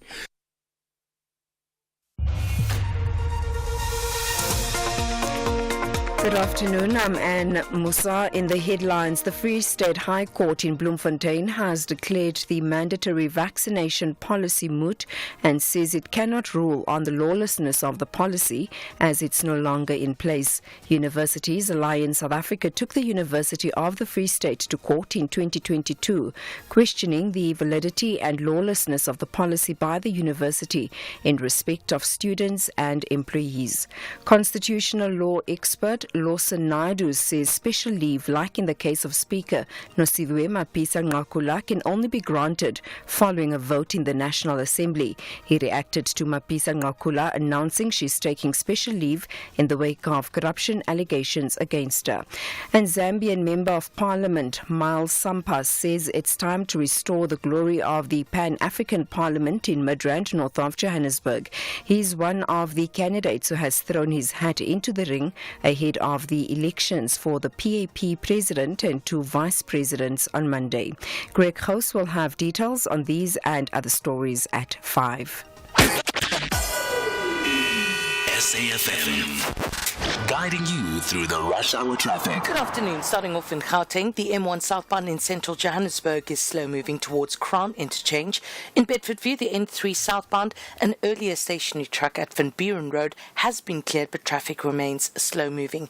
And the N12 R24 westbound is queuing towards the N3 south ramp at Giluli's Interchange. And Eskom Patleli Drive northbound in Pretoria has delays towards Mood Street. In the Eastern Cape on the N6, there's sporadic unrest through the Cathcart area that includes stone throwing and attacks on trucks, so we ask that you proceed with caution. The R394 has community unrest near Papeni and the road has been blocked off. In KZN, the N3 this weekend has full closure between Spaghetti Junction and the M7 highway in Pinetown from 5 p.m. on Saturday the 23rd of March until 4 a.m. on Monday the 25th of March. The N2 southbound has a stationary vehicle before Spaghetti Junction. Peter Mohaba Ridge Road has a crime scene reported at the N3 highway. The road has been closed, so you're asked to expect delays. In Cape Town, there's heavy traffic in the Greenpoint area, so you're asked to expect delays there. Blouberg Road eastbound is slow moving opposite Bayside Mall. The M5 southbound is slow moving towards Racecourse Road exit. The N1 outbound has a stationary vehicle on Plattekloof Hill, and Baden-Powell Drive in Khayelitsha has community unrest with damaged road surface reported between Miwe and Walter Sisulu Road. The road is closed off on account of a 1.5 metre trench which has been dug across the road. With your traffic update, I'm Irma G. This is SAFM Sports with Tuming Khapele. Let's start things off with football this hour. Bafana head coach Hugo Bruce says that he was happy with the performance of some players in the 1-1 draw with Minnows Andorra in their FIFA Series friendly. Andorra, who are ranked 164th on the FIFA rankings, are the whipping boys of European football and their only positive results since the beginning of 2023, where draws against Kosovo and Belarus. And Bruce says there's a lot of lessons to take from yesterday's game. I think we learned a lot today. This is very difficult to play against them, and I think therefore it was a good experience for the young guys who played today for the first time. So I think they know now what the difference is between the PSL and this kind of games. Even when you play against a team who's ranked 150 or something of FIFA ranking, so that means that and that was also the goal of today for us, to give those players the chances to have that experience first of all, and again I'm satisfied, really satisfied. I think it showed again, and this is something, what should I say, a problem for South African football. We don't really have that scorer, the guy who has with one chance scored a goal. If you see those 6-7 chances we had today, and we only scored once. So this game you have always to win if you are more aggressive, if you have more quality in front of the goal, then you win this game. But again, this is only a little thing of which I'm not satisfied, but for the rest, again, there were a few guys that satisfied me a lot. Elsewhere, the father of football star Neymar says that his family won't pay the €1 million required for bail for Dani Alves out of a Spanish prison, where the former Brazil defender awaits the result of an appeal to his rape conviction. Neymar da Silva Santos released a statement on behalf of his family, stating that they financially supported Alves during his trial, but they won't do it again now that the former player was found guilty of raping a woman in a Barcelona nightclub in 2022. The 40-year-old was sentenced to 4 years, 6 months in prison, and he's being held at a jail outside Barcelona. In the meantime, Arsenal forward Bukayo Saka has been withdrawn from the England squad due to a minor muscle issue. Saka has been in form for Arsenal this season as they sit top of the Premier League and prepare for a Champions League quarter-final clash with Bayern Munich. The 22-year-old will miss friendlies against Brazil on Saturday and Belgium on Tuesday, the last two England games before Gareth Southgate announces his side for the Euro 2024 in May. Then in netball, despite the Spar Baby Proteas securing victories in all 6 regional Netball World Youth Cup qualifiers, head coach Precious Mthembu is quite determined to address the shooting deficiency in her team's performance. With a day off on Friday to prepare for Saturday's showdown with Malawi, the Baby Proteas are gearing up for the gold medal match at 4 p.m. at the University of Pretoria's Rembrandt Hall. South Africa have already secured qualification for the Netball Youth World Cup, but Mthembu remains keen on concluding the 7-team tournament on a high note. Yeah, a bit of consistency with my shooters at the moment. I think that a result of that was the physicality in the circle. I think there was an experienced player there who just recently played the World Cup. So, yeah, I think her experience made a huge difference in the circle. It was physical. The minutes the shooters loses their confidence, the shooting stats really drop. But we need to teach them at this age that this is the type of netball that they're going to be expecting for the next years to come.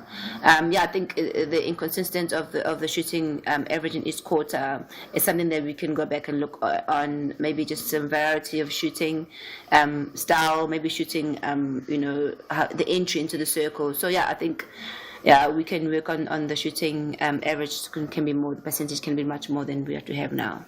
Then finally, a group of 26 academics have challenged the International Olympic Committee's policy on the inclusion of transgender athletes in sport, saying that it does not protect fairness and safety for women nor align with scientific or medical evidence. The paper published this week said that decisions on eligibility for female competition must consider male development rather than testosterone levels.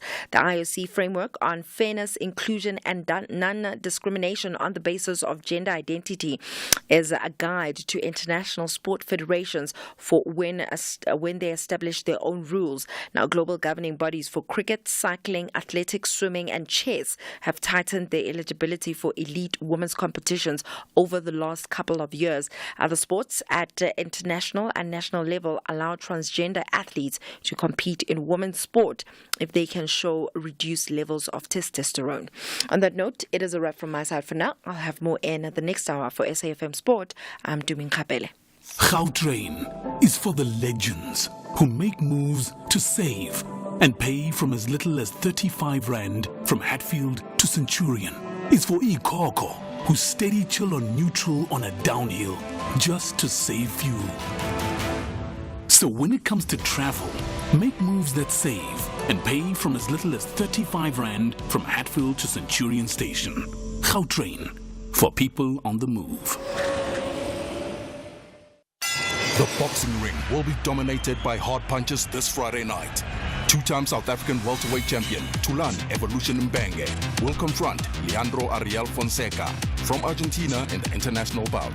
The Mzansi Africa versus Argentina battle will continue in the main bout, the World Boxing Council WBC Silver Cruiserweight title fight between Tabiso the Rock Mchunu and Yamil Alberto Peralta Jara. This is the Mvelo Boxing Promotions Tournament. Catch the action on SABC Sport on DTT Channel 4, live this Friday 22 March at 7 p.m. Then on SABC 2 at 10:30 p.m. Also available on SABC Plus and SABCSport.com. Proudly brought to you by SABC Sport. For the love of the game. Economic news on SAFM. Facts and figures you can count on. It is now 19 minutes before 5 o'clock. Time to get a market update with Paswana Mpahlele, Senior Portfolio Manager at Markwe Fund Managers. Paswana, good afternoon. Welcome to the show. Tell us about local and international market developments. Afternoon, Aldrin, and to all the listeners. We're starting on a Friday. We're ending the week on a positive note, supported by central bank decision making. We followed from the Wednesday before our holiday. U.S. Central Bank on Thursday. U.S. Central Bank was surprisingly on the dovish side, pausing rates and expected that they are raising their outlook, the inflation outlook higher to 2.6. At the same time, they increased their growth outlook to 2.1, increasing the probability of the June cut higher as they stick to 3 rate cuts that are going to take place this year.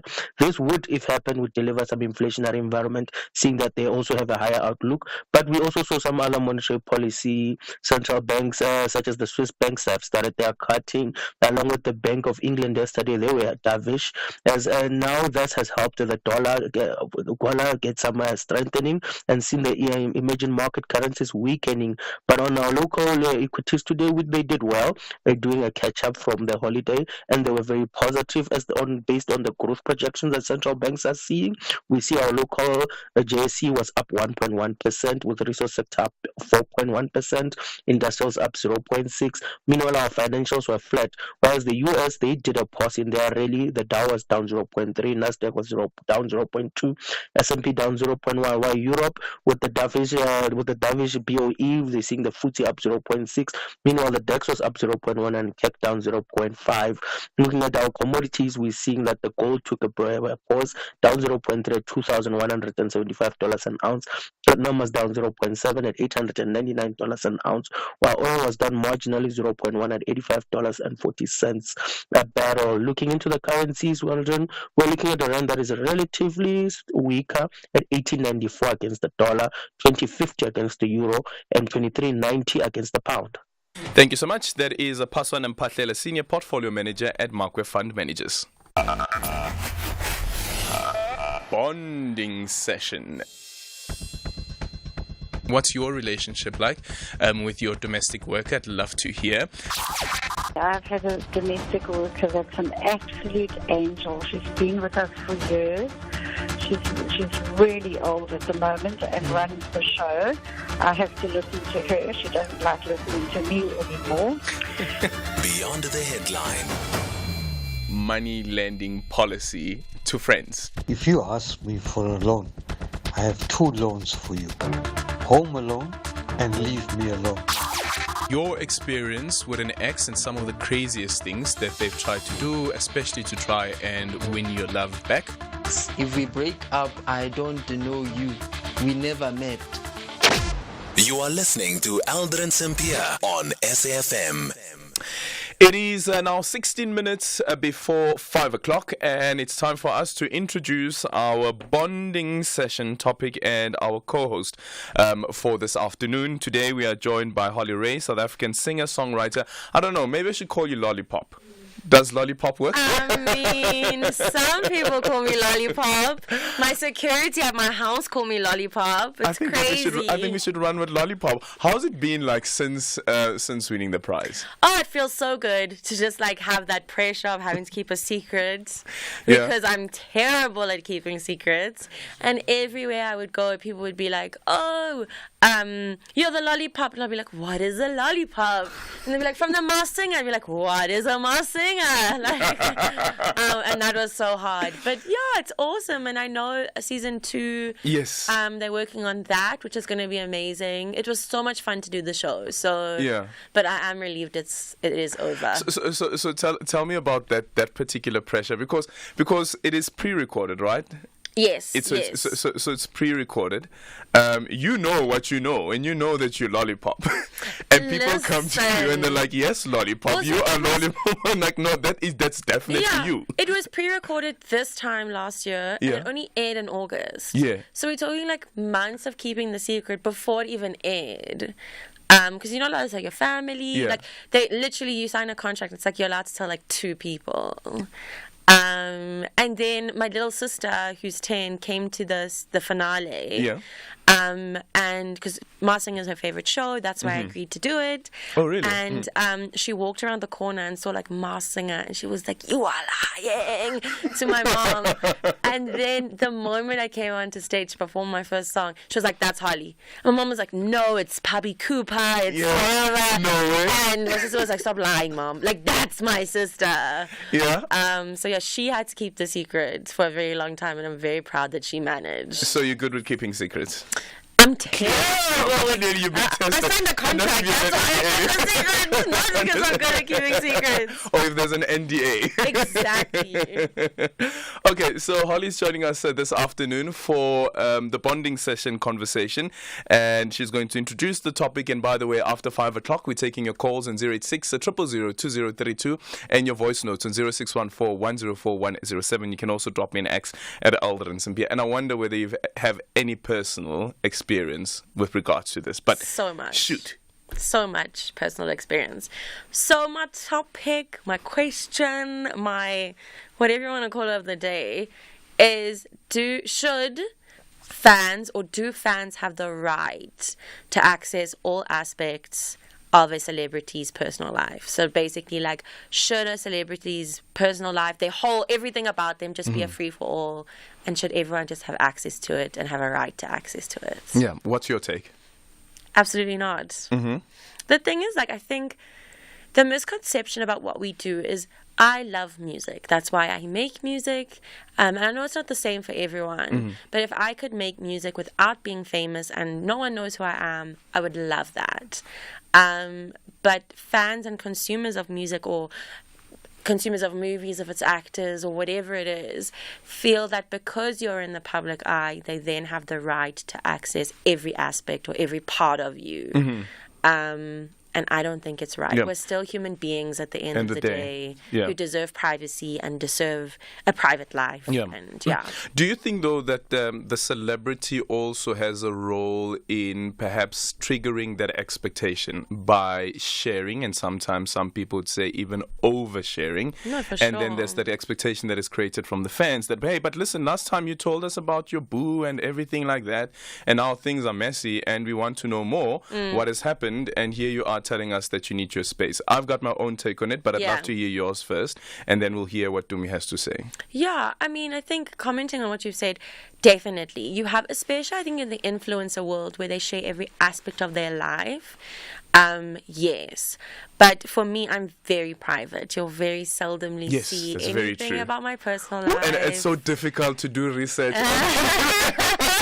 It is the most, because even the last time that we had you on the show, it was the most difficult thing. I'm like, what's happening? What's happening? So you don't share a lot. I don't share a lot. I share a lot of my family life in terms of like my relationship with my sister and my mum and all of that. But in terms of like what's actually going on behind the scenes, I don't share any of that. And I do share my struggle with my diabetes, which is very personal to me. But in terms of like who I'm dating, where I'm living, what clothes I'm wearing, like all of that stuff, I feel it's very personal. And I've still had breaches of my personal information. Like what? There was a story that a certain influencer, not an influencer, blogger, if you can even call it that, because I feel like bloggers at least have journalistic ethics, shared about something that was very personal to me, and that I wish had never been shared. So I think that even when you are private, it still happens because people... Also, I think the consumers are so desperate for that. Yeah. You watch, like, something gets leaked about someone and everyone's consuming it. And it's trending on X for, like, a month. And it's just the topic of conversation because the consumers are so eager to consume celebrities' personal lives.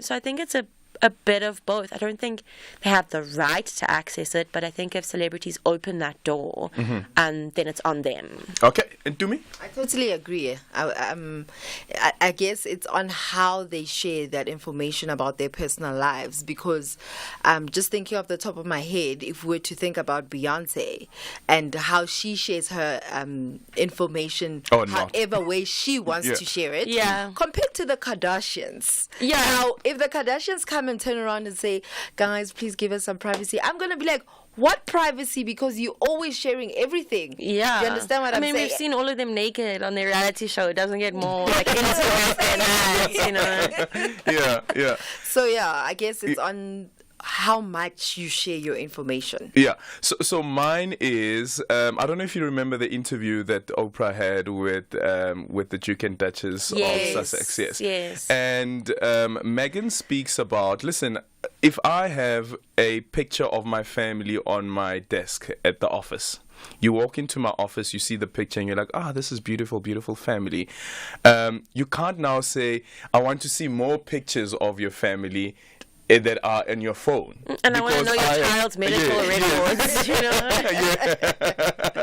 Yeah, so that is what she says. But I wonder sometimes, is it because it comes with the job? Yes, you don't feel that your fans and the people who love you, or sometimes even the people who don't love you, are entitled to personal information about you. But because you are Holly Ray, and if something happens to you, it's going to be big news, and people will always be interested in it, and it comes with the job. I think the other thing that I think plays into this, I don't think our celebrities talk about enough, is that people don't see us as human beings, right? They see us as public property.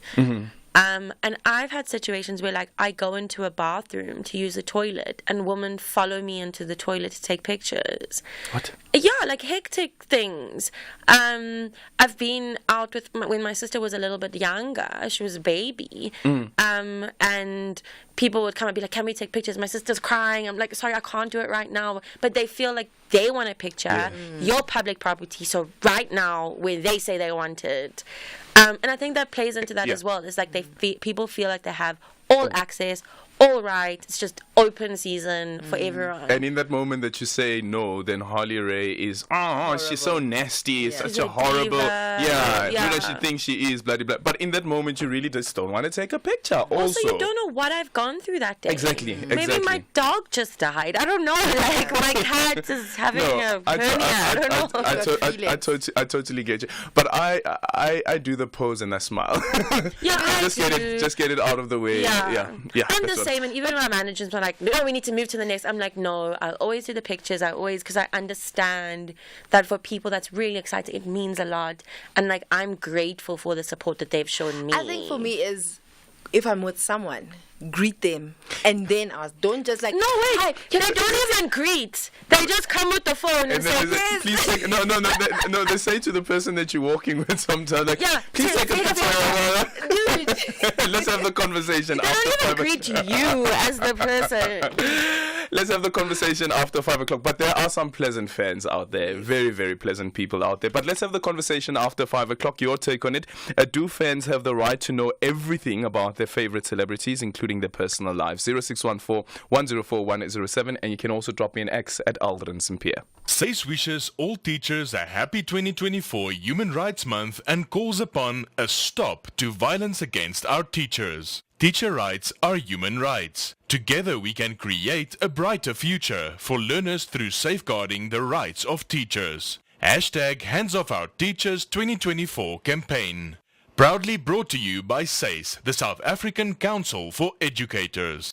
Stade Francois enjoys every moment of the top spot of the top 14, and they're not willing to settle for anything less. However, Lyon are fighting to get out of the bottom four. This is the great contest of the French Rugby League. Catch the nail-biting clash between Stade Francois and Lyon this Saturday, 23 March at 6 p.m.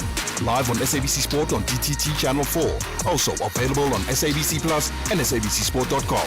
Proudly brought to you by SABC Sport.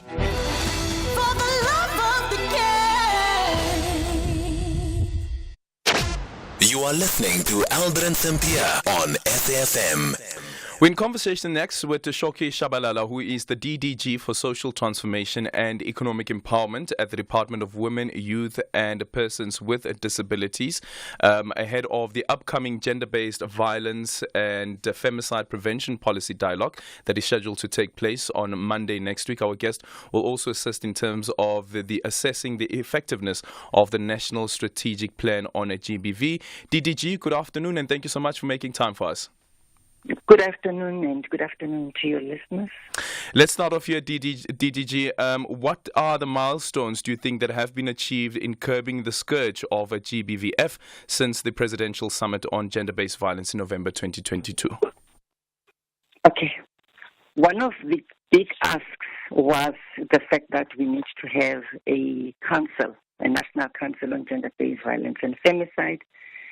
We've worked very hard with civil society. We are at a point where the National Council of Provinces passed the bill, and they will now be submitting the bill to the President for assent. We will soon have the law that talks to the issues around gender-based violence and femicide and how to tackle that. But we must remember that the council is not a panacea for all. There's still a lot of work that we need to do. Hence, the policy dialogue that will be held on the 26th and the 27th. And the policy dialogue actually departs from a premise that says, for quite some time, we've been focusing on the criminal justice system. We've been reactive, all of us, civil society, private sector, government as well. But it's about time that we take a different strategic posture, one that seeks to promote and protect the rights of women and children and everybody else who is a potential victim, but more than anything, to redirect our resources and our efforts to prevention and be more proactive than we are at this point. This reactionary mode is not taking us anywhere. What about the role of traditional leaders? Indeed, traditional leaders play a critical role. You will notice that since the President declared GBVF as abbreviated, it is gender-based violence and femicide, as a pandemic, we saw it fit to develop a program of action, which is more like a 365 program of action. The whole idea is to localize the national strategic plan. At this stage, efforts are concentrated at the national level and provincial level. We are now taking it to a local level. We will be building capacity from the political champions at a local level, mayors, speakers, you name it, councillors, but all the government officials at the local level, as well as civil society, taking it to a ward level. And at the ward level, that's where you have your traditional leaders, targeting the rural areas, the areas that are mostly underprivileged, where we bring in those traditional leaders and deal with some of the myths and stereotypes that are associated with culture and also religion as well. All of those role players are key as we localize the national strategic plan. Yeah, and also key to this, I guess, is working with NGOs where men are leading in the front to defeat the prevalence of GBVF. Definitely, men are a critical partners in the way we tackle GBVF. We cannot deal with gender-based violence and femicide alone. They are our strategic allies, but at the same time, they are the fathers, they are the mentors of the young boys, and we really depend on them to be good role models, but also to address the whole perception and thinking that men are trash. If we do have men that are behaving in a way what men are, we would like to encourage those that are doing good to be there, to lead, to guide, but to make sure that at the end of the day, the boy child is mentored and nurtured accordingly. Let's quickly speak about teenage pregnancy. This has been a major issue. Even the United Nations has been reflecting on this particular scourge. I think the other day we were dealing with a report about teenage pregnancy, for instance, in Mozambique, in the southern hemisphere, of course. But to deal with teenage pregnancies, what sort of intervention does the department believe is needed? Okay.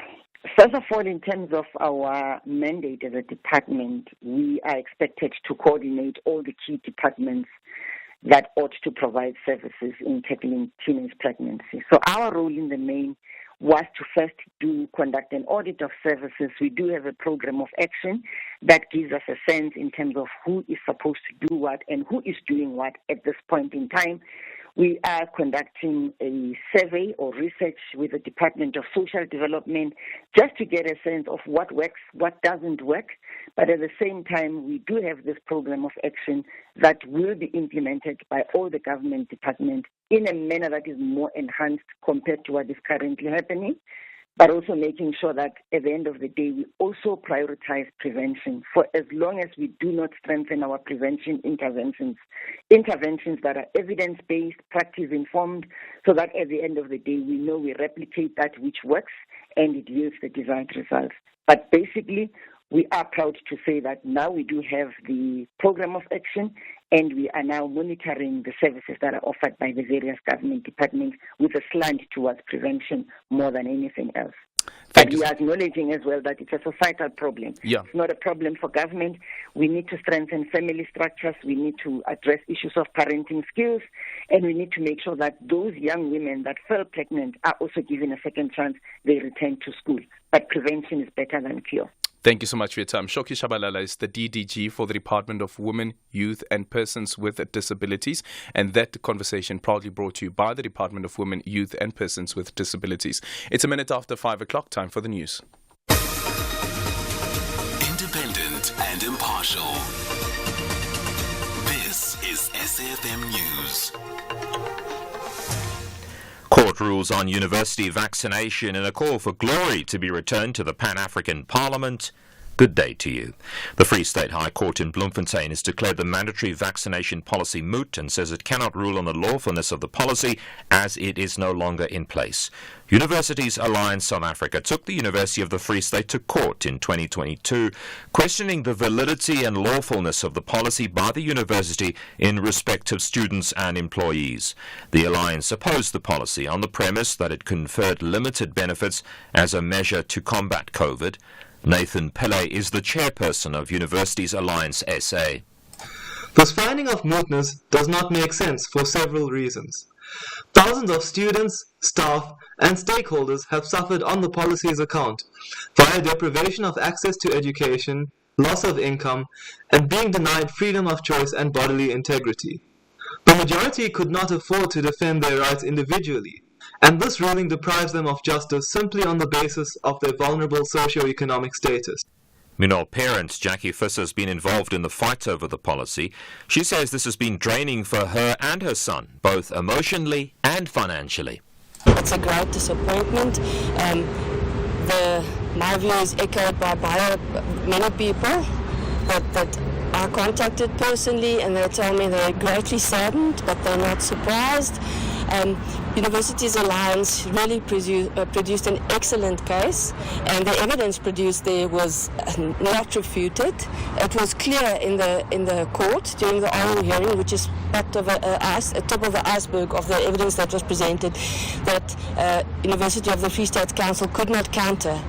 Constitutional law expert Lawson Naidu says special leave, like in the case of the Speaker of the National Assembly, Nosafuyo Mapisa-Nqakula, can only be granted following a vote in the National Assembly. He reacted to the Speaker announcing that she's taking special leave in the wake of corruption allegations against her. It's alleged that she received up to 10 payments amounting to millions of rands from a defence contractor during her tenure as the Defence Minister. On Tuesday, her Johannesburg home was raided in connection with the investigation. Naidu says special leave in this case cannot be a decision of the Speaker on her own. One doesn't understand the basis on which the special leave has been granted to the Speaker. Who determined what the terms and conditions of that were? Did she do it herself unilaterally and simply inform the Secretary to Parliament, who is actually accountable to her and not the other way around? And to inform the President. Now, as a matter of courtesy, she ought to inform the President. But there's a very clear separation of powers. The Speaker is not accountable to the President, and the House should have taken a decision on that. Eskom says Stage 2 load shedding will be implemented until 8 p.m. this evening, when Stage 3 will kick in until 5 a.m. tomorrow morning. Stage 2 will then return until 8 p.m. Saturday, when Stage 3 will be implemented. Eskom says this is because of the need to replenish emergency reserves like diesel and the loss of 3 generating units. Zambian MP Aldrin Sampear says it's time to restore the glory of the Pan-African Parliament in Midrand, north of Johannesburg. He's one of the candidates who's thrown his hat into the ring ahead of the elections for the PAP president and 2 vice presidents on Monday. SABC News has tried to reach out to the other candidates, and they could not be reached. Zimbabwean MP Chief Fortune Chubarumba says he wants to be re-elected to the top post. He says he wants to unify the House. I wouldn't have stood if I didn't have backing. We've done a lot of background work. I think the theme that African Union promotes at the African Union itself is equal opportunity for all regions. So what we are saying is rotation should not only be in region, even within the region, Southern Africa, SADC, we should have rotation. Top story, the Free State High Court in Bloemfontein has declared the mandatory vaccination policy moot and says it cannot rule on the lawfulness of the policy as it is no longer in place. Universities Alliance SA took the University of the Free State to court, questioning the validity and lawfulness of the policy by the university in respect of students and university employees. That's SAFM News. I'm Greg Goos. And coming up in your sports this hour, Comrades Marathon route revealed and the SA teams gear up for URC action this weekend. More details at 5:30.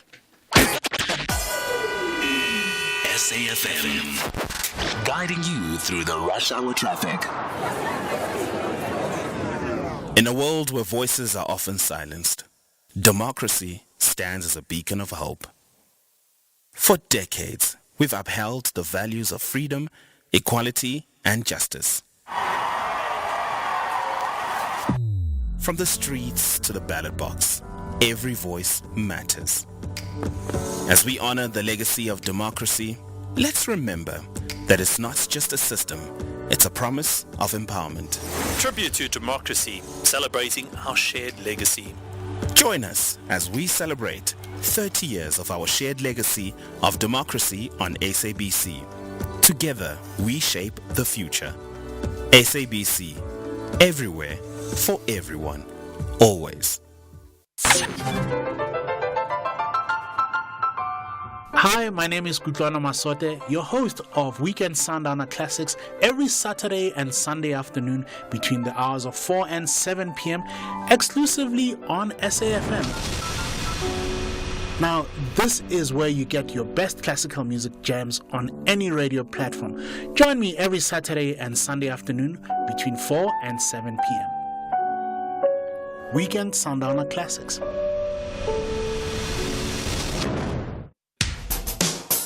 SAFM has signed a code of conduct that is enforced by the Broadcasting Complaints Commission of South Africa. Under the code, we are committed to giving news that is accurate, comment that is fair, and programming that is not harmful, does not amount to hate speech, or contain violence or explicit sex. If you think we are not living up to that code, then you can inform the Broadcasting Complaints Commission of South Africa. Direct any complaints in writing to the Broadcasting Complaints Commission of South Africa. PO Box 142365. Craig Hall 2024. Fax to 011-326-3198 or an email to bccsa@nabsa.co.za. For more information, please visit www.bccsa.co.za.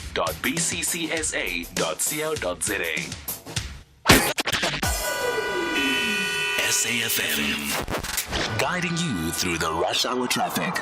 Good afternoon. Starting off in Gauteng, the M1 southbound is slow moving through Crown Interchange towards Boysons. Houghton Drive southbound in Parktown has delays at Newton Street. Mabopane Highway northbound in Pretoria has delays towards Theo Martins, and Conroe Drive in Craighall has water repair works near Hillcrest Avenue, so you're asked to expect delays at peak times. In KZN, the N3 eastbound in Ashburton has a crash reported just after Market Road exit. The N2 southbound has a stationary vehicle just before Spaghetti Junction. The M13 eastbound has roadworks with traffic restrictions at the N3 Paradise Valley interchange. Peter Mokaba Ridge Road has a crime scene reported. That's at the N3 highway. The road has been closed off, so you're asked to expect delays there. In Cape Town, the N2 outbound is slow moving towards the R300 interchange. The N1 outbound has a stationary vehicle on Plattekloof Hill. The M5 southbound is slow moving towards Racecourse Road exit. With your traffic update, I'm Irma G. Stay safe on the roads. SAFM is with you. Good afternoon. This is your captain speaking with just a little flight information. We're flying at an altitude of 37,000 feet and our airspeed is 400 miles an hour. Ladies and gentlemen, welcome to BTH Airline. I'm your co-pilot, Aldrin Sampear, and I'm with you from 3 to 6, flying you through the turbulent airwaves. But the landing will be smooth.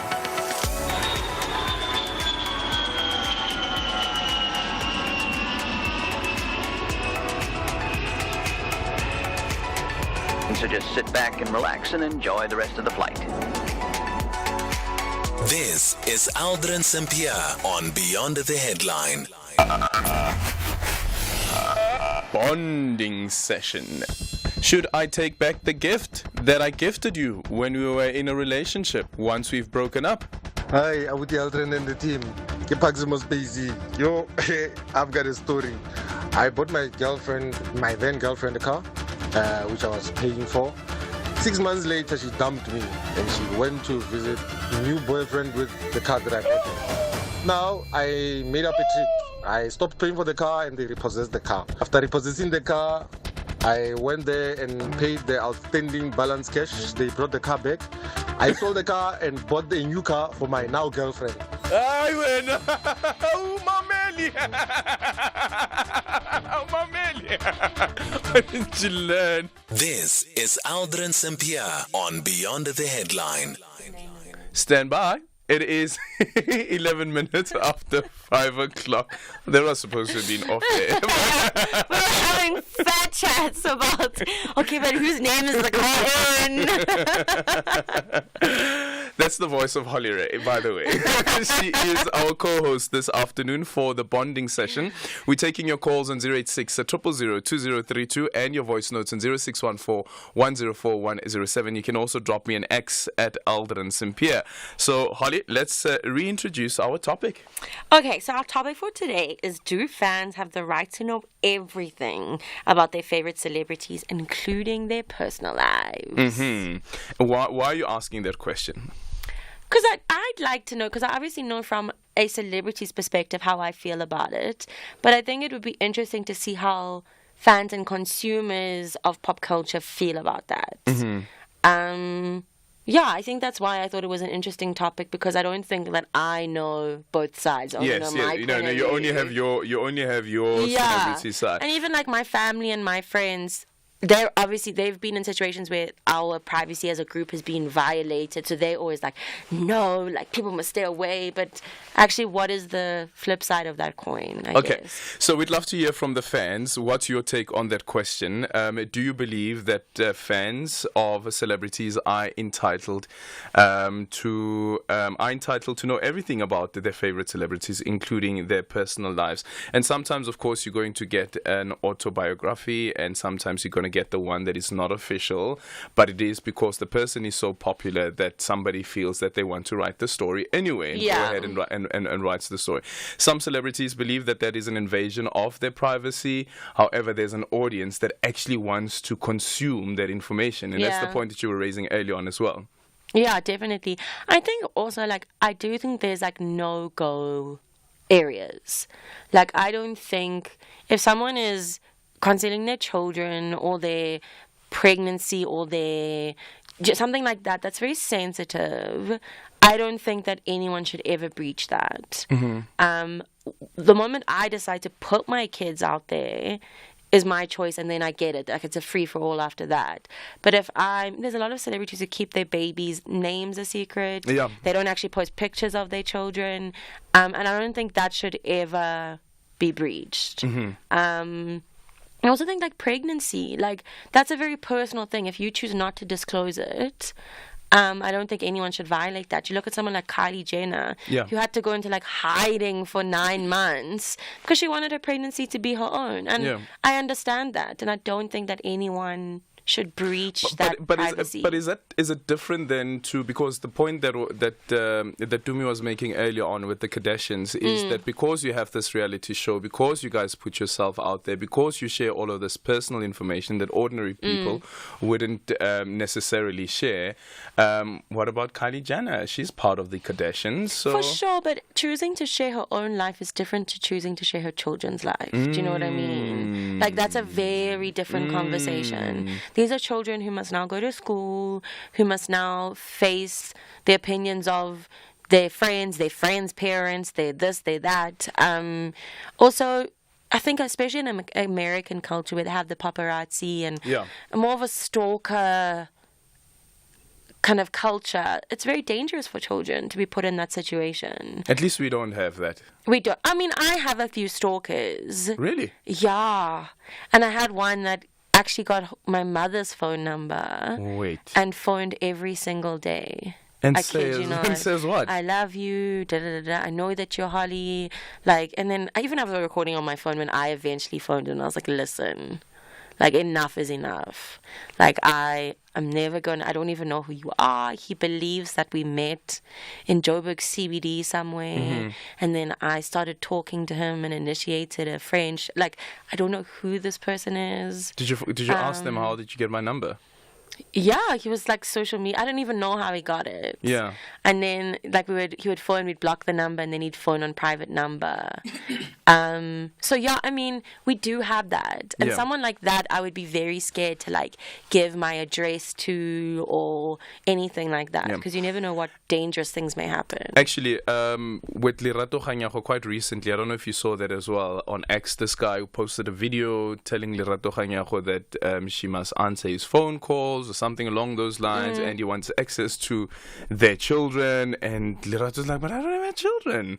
I don't even know who you are. And this guy has been going on and on and on and on. So we'd love to hear from you. As the fan, what do you believe, or what's your take on some fans who want unfettered access to personal information of their favorite celebrities, or sometimes not even favorite celebrities, but they just want the juice? 0614-104107, that is our voice note line. You can also give us a call on 086-000-2032. Bonding session. So when did you realize that your person at the time was cheating? Afternoon, Aldrin. How are you? Good, Sokai. How are you doing? I'm not fine. The other time I went to my hairdresser, you know, when you're going to do it with credit. Yeah. I wanted to speak to the hairdresser there at a flat before I go to the salon. Then I bumped into the guy's car. The number plate is personalized.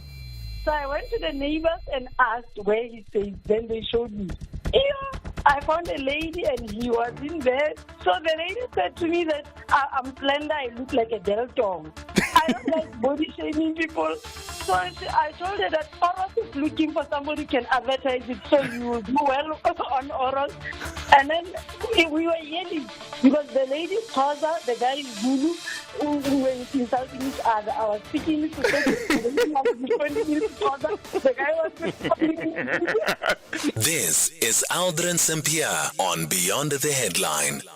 Okay, so we're taking your voice notes on 0614-104107, and you can also drop me an X at Aldrin Sampear. Our studio line is 086-000-2032. My co-host or co-pilot this afternoon is Holly Ray, and she wants to know, do fans have the right to know everything about their favorite celebrities, including their personal lives? Just quick 2 X's here, and then we go to the voice notes. Ayanda saying that no, nobody is entitled to details you are not willing to give. Just because one provides entertainment as the job, it doesn't mean we need to know who they are dating or what they are eating. I couldn't care less. It's giving weird to need to know such things. And this one, Easy Ed, says that LOL, they don't even know everything about their own parents. Exactly. But they're there reading, people's like blogs and vlogs and all of that, and they believe it's real as well, which is crazy. So let's take those voice notes before we go to the line on 086-000-2032. Hi Aldrin, hi to the guests and the listeners. Now it's wrong for us, the fans, to want to know everything. But some of us, we feel entitled to know as if we own them. These are people just like us. We need to give them a space to breathe. Yeah. Oh, hi guys. My name is Bumi. I do not think that fans have the right to personal information. I think we need to draw the line, because if we treat what celebrities do as a job, actors and actresses or musicians for that matter, then What about other jobs? When I go to my dentist, I really couldn't care less who my dentist is sleeping with or where they stay. I just want to know if they're qualified to do the job. Exactly. And I think we've created a culture of such entitlement where people feel entitled to know what you were wearing, what you ate. And I'm sometimes thinking, are you even supporting the craft? If you're supporting the craft, then you should be about the craft. And yes, and then we'll just take whatever you choose to share. But I think there's a level of inhumaneness that happens when, a celebrity has lost a loved one, or even the grief of a broken relationship. Like, hi, boo.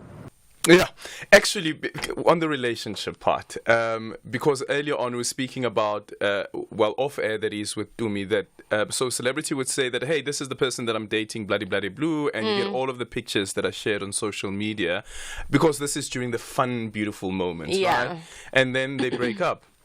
Just because they've broken up, I don't necessarily think that because they've shared pictures of themselves together during the beautiful phase, during the honeymoon phase of the relationship, that therefore means that now that things have gone pear-shaped, you must still share that information with us as well. The crazy thing is, even when they don't share, so someone doesn't show who their partner is, doesn't show pictures, nothing like that, people still, once they break up and there's some rumor going around, people deep dive, and maybe there's embarrassing things that are not for you to know, and now we must be embarrassed in the public eye.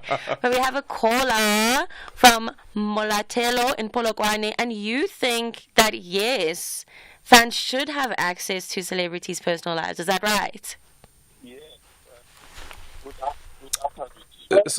Okay, Mulatelo, unfortunately, we're struggling there to hear you. Let's try again. Yeah, can you hear me? Yes. Perfect. You can go ahead. Yes. Yeah, Aldrin, but you know what I'm trying to say that now? This thing of celebrating, they are the one who put themselves on the spotlight, okay? So that they can be well known.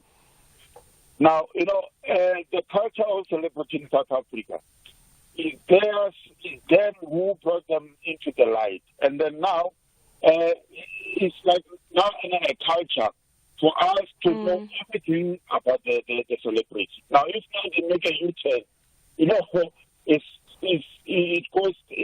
causing a lot of question on that one.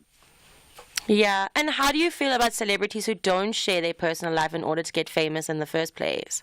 Yeah, not all of them. Most of them they share because they want publicity. Yeah. But now you see when they're no more, or when they're deep in the publicity, everybody knows about them, and then they make a U-turn now.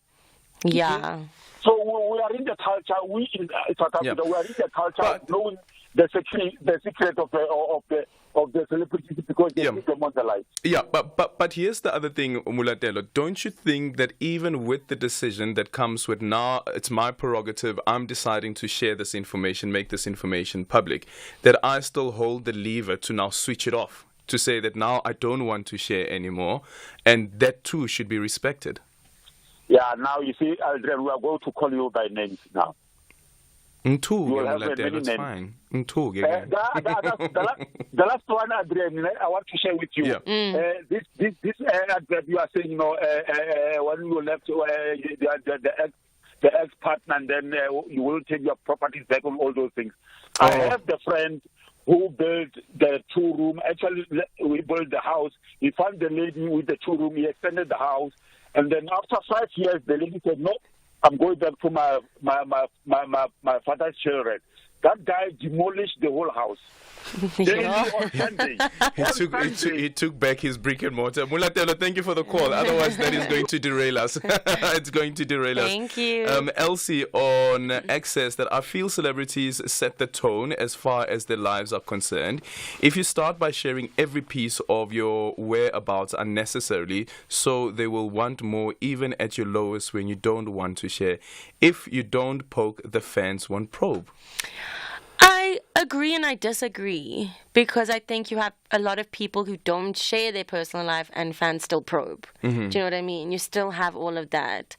But yes, I do think that celebrities that make the decision to overshare have to accept that those are the consequences. Yeah.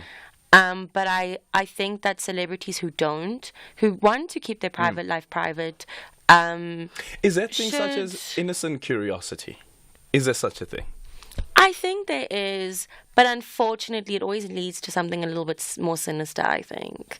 You know, like, for example, I may have a partner. That partner didn't sign up to be a celebrity. Oh, but they signed up to be with you. Yeah, because they love who I am. Mm-hmm. Do you know what I mean? So they might be very camera shy or not want their business out there. Like, is it right for their business to be out there just because they fell in love with someone who is a celebrity? They become celebrities too. I think it's a bit touch and go. Ask Mohale. 0614-104-107, and you can also drop me an X at Aldrin Sampear. Our co-host this afternoon, or co-pilot for the bonding session, is Holly Ray. Let's take your voice notes. Good afternoon, Adrian. Good afternoon to the SAFM listeners. Adrian, it's important that some of the personal life of the celebrities is respected. However, it's extremely difficult to keep some of the things personal if you're a celebrity. It is really difficult to control such. But we need to respect their personal life as well. Segonele from Pretoria. Hi, Aldrin and the team. This is Nati from Cape Town. Mm-hmm. I believe, man, as much as they are celebrities, yes, their privacy got to be respected. However, they also thrive in it. I remember one day I went with my friend to a concert, and then after that there was this autograph signing of CDs. And the guy that he went to asked me if ever I didn't want him to sign anything for me. I said no, and he got offended because I wasn't interested. So even then that's a different breed. On that space. Thank you. That's a different breed of celebrity. Yeah. Dare you I would never. I can testify live on radio that I have never. How dare you don't want me to sign an autograph for you? Do you know who I am? But we also have another caller, Kolani from KZN, my homeboy. I'm also from KZN. You say yes. You should have access. Yes, I'm saying yes. You know why? At times, you celebrities, you expose a certain content to the public. When the public desire to have more content of such, then you play victim when it does not pay your bills. For example, I'll make a typical example. There's a former Aldrin colleague from Metro FM who publicized his mental health and mental issues on the family TV show. Because it was making money then, there was no issue. But when you then started working for KFM, then the thing started hitting her. And there were people calling her, trying to check on the status and wanting to write about. Then she tried out. But when it was making money for her exposing herself about his mental issues, it was okay. Then when people started wanting that content, wanting that juicy news, then she started crying for. Remember the actors of this world, the actors of this world, they make money through writing certain articles. So if they know that you being mentally challenged at that particular time, it will sell the content. They will ask for it. So don't then cry foul whereas it is yourself. I think that Kolani also makes a fair point. Thank you so much for the call, Kolani. Is that as the media, we also have a role to play in what fans actually want or what we think fans want, and then think feed also, into it. Like I mentioned earlier, we've crossed a line. I mean, I studied journalism in my first Cum year. laude, by the way. Yes. And every journalist studies a code of ethics, right? About not harming the people that you interview, not harming society. There's a whole list of ethics that you follow. Yeah. Most of these new bloggers and vloggers and ex-celebrity extraordinaires or whatever, they have no idea about what it takes, and they're willing to sabotage anyone's mental health, anyone's life. You never you don't know in order to get more popular. They in themselves are an issue, except they're profiting off of other people's personal information. But what do you make what Xolani is saying, that sometimes celebrities will use that difficult moment in their lives to make money off it, and then later on turn around and say, but that's it, guys? Yeah, I think it's a tricky one, and anything with mental health is very tricky because I don't think anyone signs up. Like when you decide, okay, I'm going to be Holly Rain, I'm going to be a singer, I don't go and research how many singers have depression. Do you get what I mean? Or the fact that like the music industry and the entertainment industry has very high percentages of depression, anxiety because of what you deal with all the time. I had no idea that that's what I was getting into when I signed up to do music. So I think I understand where you're coming from. At the same time, no one preempts something like mental illness. If someone now suffers from any form of mental illness and goes, whoa, I need to take a step back and I need to distance myself from this industry, I don't think that's necessarily them running away. Mental illness is a disease and something that people need to take seriously, and I think it's really bad that the media or people on X or whatever capitalize on that. It's really sad. Okay, 0614104107. You can also drop me an X at Aldrin Sampear, and our studio line is 086-000-2032. We'll continue to take your calls after the MoneyWeb market update with Jimmy Moyaha. In the headlines of this half hour, police have arrested 3 Zimbabwean nationals for allegedly stealing over 2,000 litres of diesel in Urgis in Mpumalanga. The Free State High Court in Bloemfontein has declared the mandatory vaccination policy moot. It says it cannot rule on the lawfulness of the policy as it is no longer in place. And Russia and China have vetoed a US-drafted Security Council resolution on the conflict in Gaza. All those details and more at 6 o'clock. SAFM, guiding you through the rush hour traffic. Bryanston has a crash at Main Road. The M1 southbound is slow moving through Crown interchange towards Boysons. Houghton Drive southbound in Parktown has delays at Newton Street, and Mabopane Highway northbound in Pretoria has delays towards Theo Martins. In KZN, Peter Mokaba Ridge Road has a crime scene reported at the N3 highway. The road is closed, so expect delays. The N3 eastbound in Ashburton has a crash reported after Market Road exit, and the N2 southbound has a stationary vehicle just before Spaghetti Junction. In Cape Town, the M5 northbound has delays on the link to the N1 outbound carriageway at Kuburg interchange. Main Road has delays through Wynberg, and the M5 southbound is slow moving towards Racecourse Road exit. With your traffic update, I'm Irma G. This is SAFM Sports with Tuming Khapele.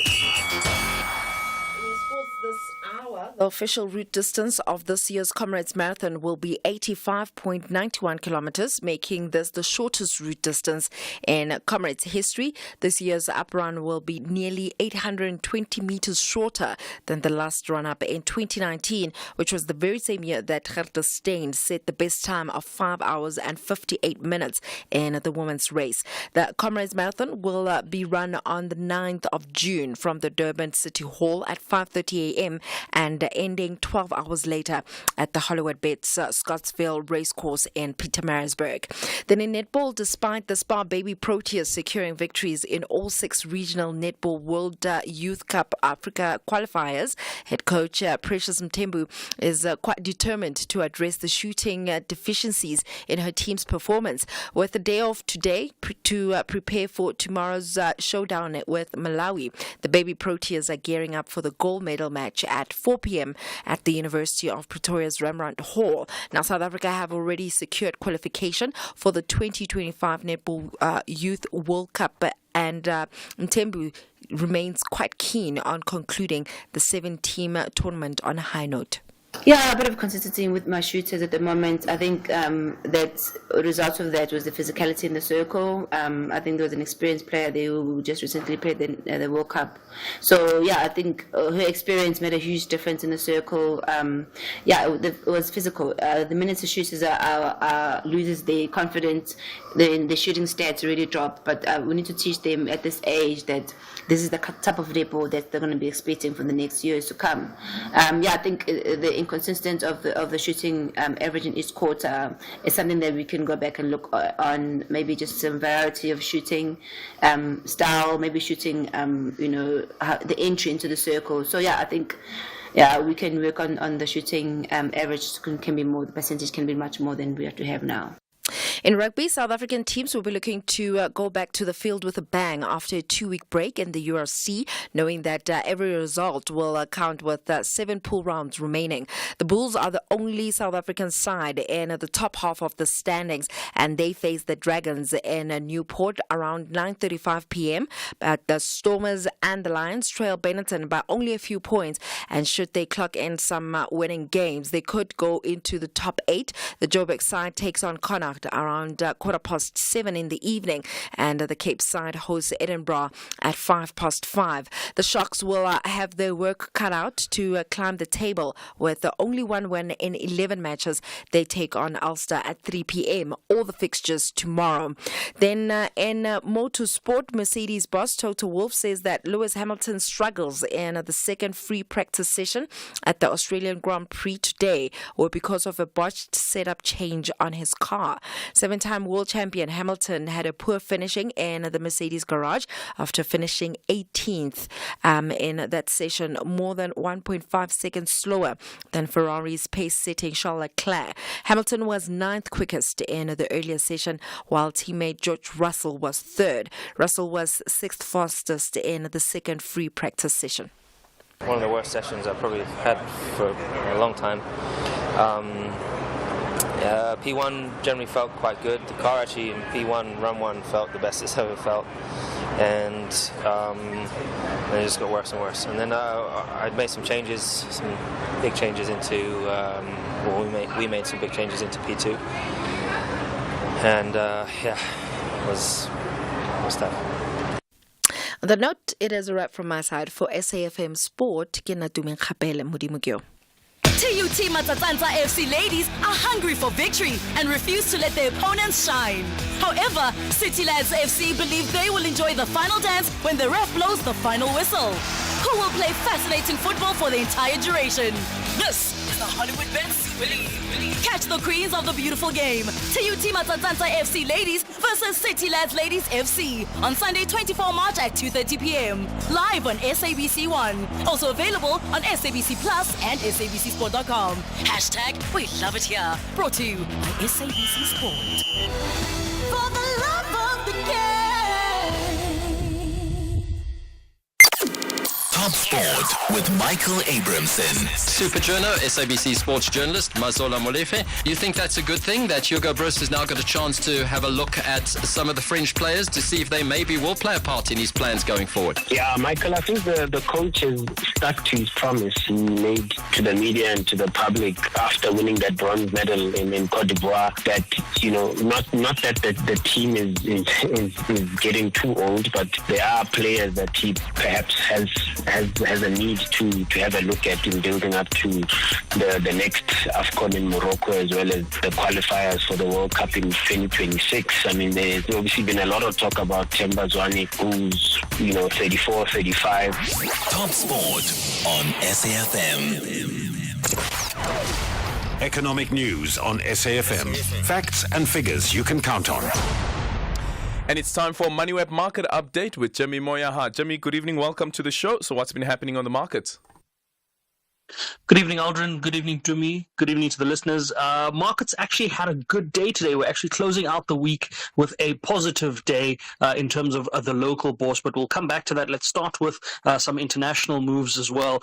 We saw that U.S. markets, when the U.S. session opened in the green, but they are trading in the red, and they're mirroring the red sentiments that we saw in Asian markets. Sydney was down about a 0.1%. Hong Kong was down 2%. Tokyo was actually up about a 0.1% as well. European markets were also a bit mixed, with France down a 0.3%, but Germany up a 0.25% and London up almost 0.75%. As I said, US markets are in the red at the moment, almost 0.5% in the red on the Dow Jones. Nasdaq is kind of flat at the moment, with the S&P down about a 0.1%. On the commodity side of things, we see that the gold price is giving back a little bit, down about 0.2% at $2,170 odd an ounce there. Brent crude holding around that $85 a barrel level. Palladium coming down to that $1,000 level, sitting at $1,006, with platinum at $901, down about 1%. In terms of currencies, the rand just below 19 rand, giving back about a 0.25%, sitting at 18.96 against the dollar, at 20 rand 51 against the euro, and 23.90 against the pound. We're seeing that the dollar against the pound is also a little stronger there. It's stronger against the euro, but it is giving back against the dollar, against the rand rather, a little bit there. Bitcoin down at around $63,760 a coin, and Ethereum at around $3,346 a coin there. Both cryptos are down more than 3%. But as I said, the standout performance came from the JSE Top 40, as well as the All Share. The All Share up about 1.15% for the day. The Top 40 up 1.3%, with resources leading that charge up a whole 4% in the green. Financials almost flat, sitting down about less than 0.1%. Industrials up about 0.5% on the day's trade. If we look at some of the companies that actually moved well today, Sibanye-Stillwater, Implats, Amplats, MTN, all up more than 7%. MTN 7.4% there. Amplats up 8%. Implats 10%. Vodacom was up in the green as well, up 5%. DRD Gold up 4.6%. Some companies didn't have such a good day that did finish out in the red. The likes of Pick n Pay were in the red. Sun International, Exaro also not having a good day. So interesting to see that a lot of the mining companies and a lot of the platinum counters gained some ground back. We'll be looking to see if they can continue this momentum going into next week. We've got a couple of things coming out next week on that note. MTN, as I said, had a good day today, and we've got their earnings for the full year 2023 coming out from a group level next week, Monday.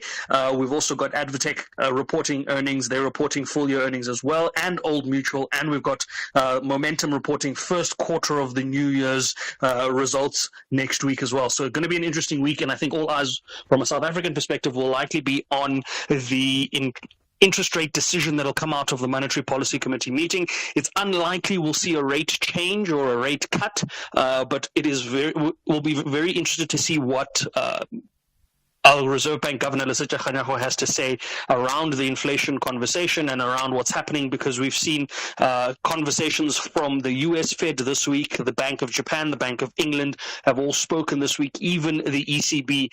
So we'll be looking to see what our own central bank says and how they're viewing the South African picture relative to the rest of the world. But we'll come back to those and other stories next week. For now, we wish the listeners a pleasant weekend. And you have a pleasant weekend as well.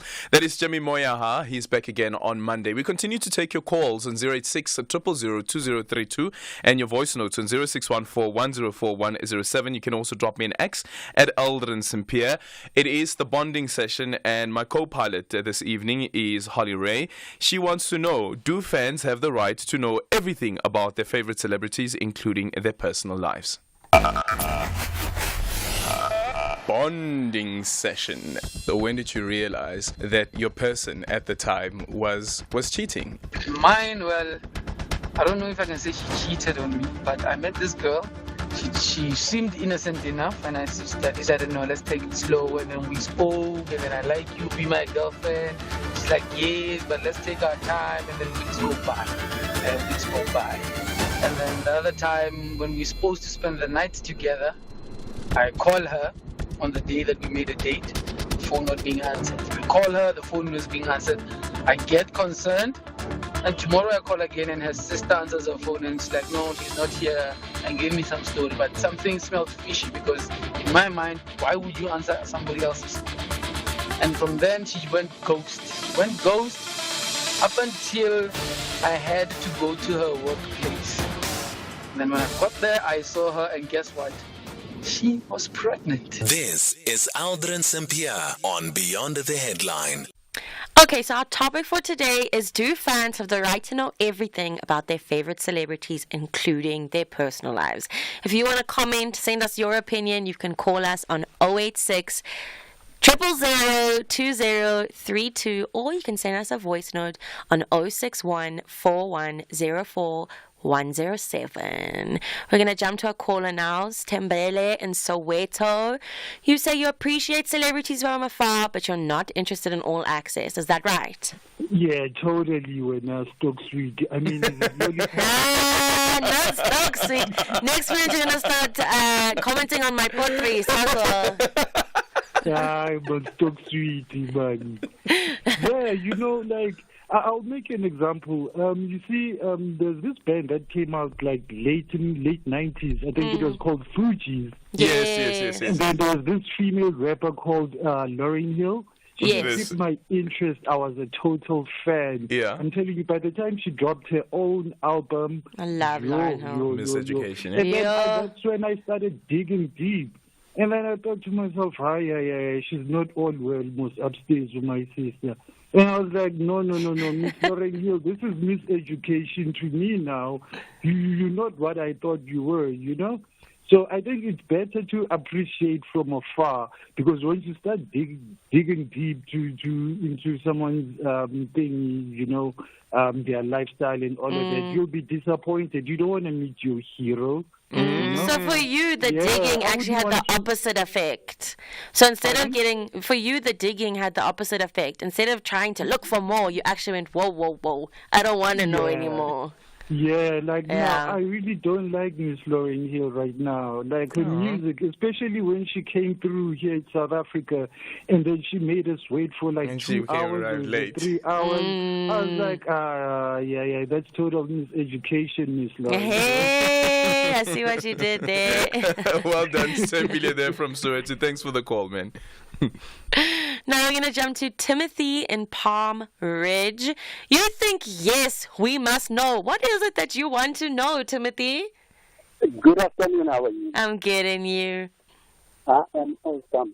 Listen, what is another name for celebrity?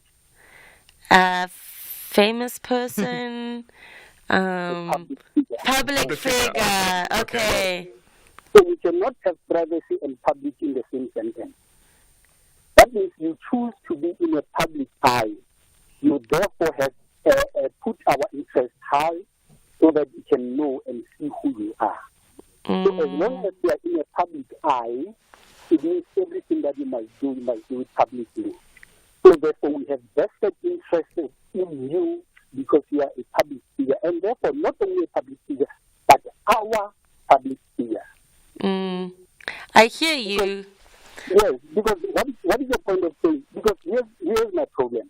Some celebrities actually thrive on the controversies and all these other issues that make them famous on social media. Yeah. And they get benefits from them. Then why is it that if it does not suit them, then they want us to give them the privacy? For sure, I think. Yeah, I hear you, Timothy. But I think also we've been touching on the fact that like some celebrities give everything and some celebrities don't, and I think we have to draw the line between the two. And I think definitely the ones that give everything, they chose that. Let me help you draw the line. If you decided as a public figure, a celebrity, to put everything on the line. Yeah? There are many famous people that we know nothing about, but they are always there. They are very famous, and we know nothing about their private life. And they have managed to keep it that way. For an example, take Dynasty. There have been some issues, but you have never seen her issues like that all over the social media. Yeah. There are very few instances. But many people are always happy to be there, every front page, every tweet, and everywhere. Why? Because they thrive and they benefit. They get monetary benefits out of it. Yeah, for sure. So when they want to have the privacy, then it's now convenient for them to tell us, no, now I want my privacy. For what? Yeah. For who? For their wives. Timothy, thank you for that perspective. By the way, Pumridge where? Yeah? Did we lose Timothy? Shucks. Okay, because I wanted to know Pumridge where. I'm from Tsietsi, which is next to Pumridge, and parts of Tsietsi was turned into Pumridge as well. Okay. Yeah. So maybe it's my Mkaya as well. So Yes. our Mkayas are here. 0614-104-107. Let's take your voice note. Afternoon, Aldrin and listeners. Being a celebrity has long lost its meaning. To be a celebrity meant that you were celebrated in your creative or chosen fields, whether it be business, whether it be music, movies, etc., etc. What we have today are attention seekers, people wanting to be relevant, people constantly trending on Twitter, people putting up their business out there. And then when people suddenly get too much involved in that business, then they start complaining about wanting their privacy. If you wanted your privacy, maybe you should have respected our own privacy. I mean, we don't want to see people dancing and showing naked bodies there. Yeah. And then suddenly when tragedy hits. Yeah. And then she was carrying the baby in a supermarket like a few days later, and she was just like, the baby's head was hanging and and people were like, girl, that's not how you should be mothering, you know. And she was like, how dare you comment on my mothering skills and how I choose. And the truth is, my love, you gave birth in front of the whole world.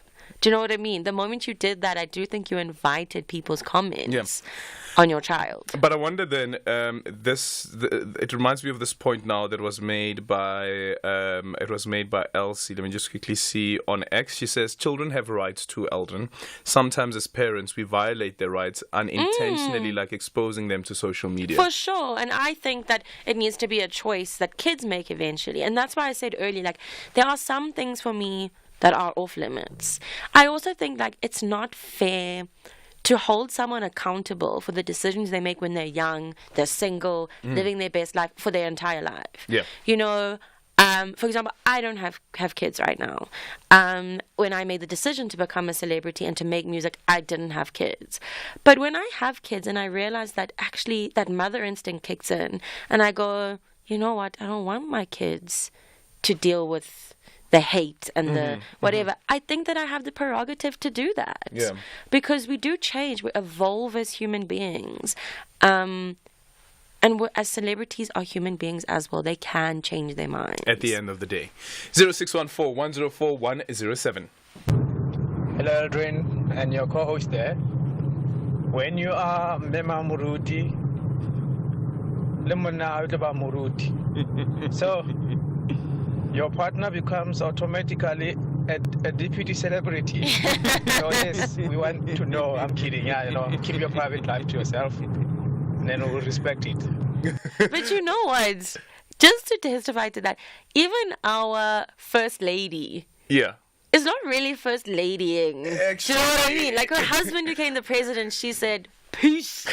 I'm out of here. Do you know what I mean? I actually wonder how many people actually know who our first lady is and what she looks like. I'm sure you'd pass her by. Like, I have my own hustle. Like, I support your hustle, but like, I'm going to do it for me, you know? Dr. Mutsipe is doing very well keeping a low profile.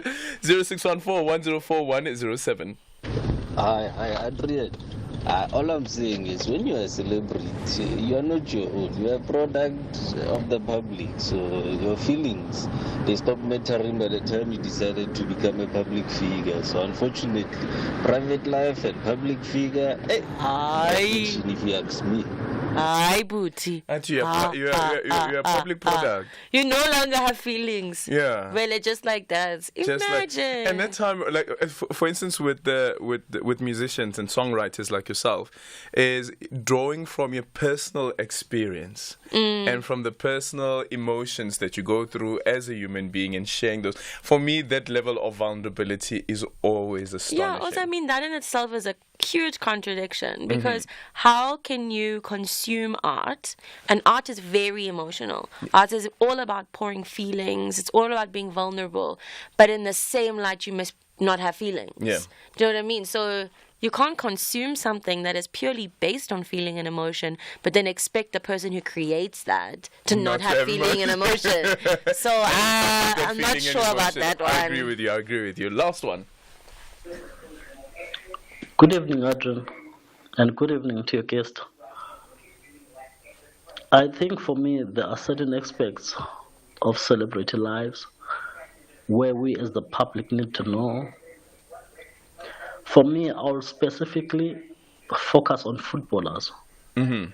In Europe, we know how much they earn. But here in South Africa, we do not. I would like the league, the PSL, to disclose that information so that when we judge them based on how much they earn, just like we do in Europe. Yeah. Thank you. This is Luz again, the Eastern Cape. What do you think about that? I agree. I think maybe with celebrities it's a little bit different. But you know what? A lot of the arts industry in South Africa is funded by government. Mm-hmm. Not all of it, but a lot of it, especially in KZN. So, I mean, if someone was like, yes, but how much did the government pay Holly Ray for this event, I would disclose it. I have no problem with disclosing how much I make. But from a public event. Not a public event, let me say from a government. Yes, that uses public funds yeah. and all of that. But, and maybe if I do a show for, I don't know, Stay Soft, and people want to know how much did I get paid because there's some query about where money's going. Of course they can know, but do they need to know how much is in my bank account every single day and when I buy chips and when I buy salad? I don't think so. You don't think so? What do you think about, and this is now from the media side, tabloid journalism, when we sometimes come across a story that a celebrity is losing their homes, losing their assets because of the financial difficulty that they're in, and then that gets splashed all over the media? I think that the context is so important. I think journalism unfortunately has become a little bit nasty. Do you know what I mean? It's become, you have heads of newspapers who have direct beef with celebrities, and you have, all of that is just, it's ugly to me. When there's a story that I think humanizes celebrities and shows that there are people who may lose their houses and face financial difficulties and they're not superhuman beings, I think, okay, maybe that's okay. But I'm also commenting from a perspective of someone who's never been through that. I don't know what it's like to have my personal life and my financial business spewed all over the internet. So realistically, I can't comment from experience, but I can't imagine it's a nice feeling. No, certainly not. Certainly not. We've come to the end of our voyage. Thank you so much. Oh, this has been fun. For being such a Didn't even feel like an hour. Celebrity host. Oh, thank you so much. Truly appreciate it. I'll be hosting the news on Monday, guys. Oh, breaking news. And by the way, you heard what she said earlier on, eh? That this girl here studied journalism, graduated cum laude, by the way. I did. Gotta emphasize that. Thank you so much. Really appreciate it. Any gigs coming up? You can follow me on social media to catch where I'll be. I don't even know where I'm going to be tomorrow. Because that's a busy bee. Yeah, I get a schedule every week and I just follow where I'm supposed to be. So follow me on social media and I will be posting all events. Yeah. And appearances and on my social media. Please introduce the song playing in the background. This song is a cover I did of Spirit Chasers' These Tears. And yeah, I hope you like it as much as I do. It was one of my favorite tracks, and now I get to recreate it with Must have been an amazing these feeling. Spirit Chasers. Must have been an amazing Incredible, feeling. incredible. Okay. And you reach all of the high notes, yeah? Yeah. You do? Okay, so this is... That's Holly Ray playing in the background. These Tears, and our parting shot this evening is from Ben Carson, who once said, "You have the ability to choose which way you want to go. You have to believe great things are going to happen in your life. Do everything you can. Prepare, pray, and achieve to make it happen." And Malisela from Mpumalanga is reading our credits this evening. Good afternoon, fellow SAFM listeners. Malisela here in Mpumalanga, but original from Limpopo. Thank you for flying with us, Flight BTH.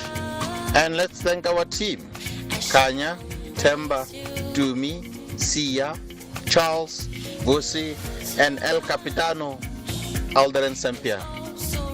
Let's all have ourselves a lekker weekend and a great evening. Cheers. Bye. Aldrin Sampear on Beyond the Headline. And remember to love each other and lead with compassion. They are the high notes. That's it.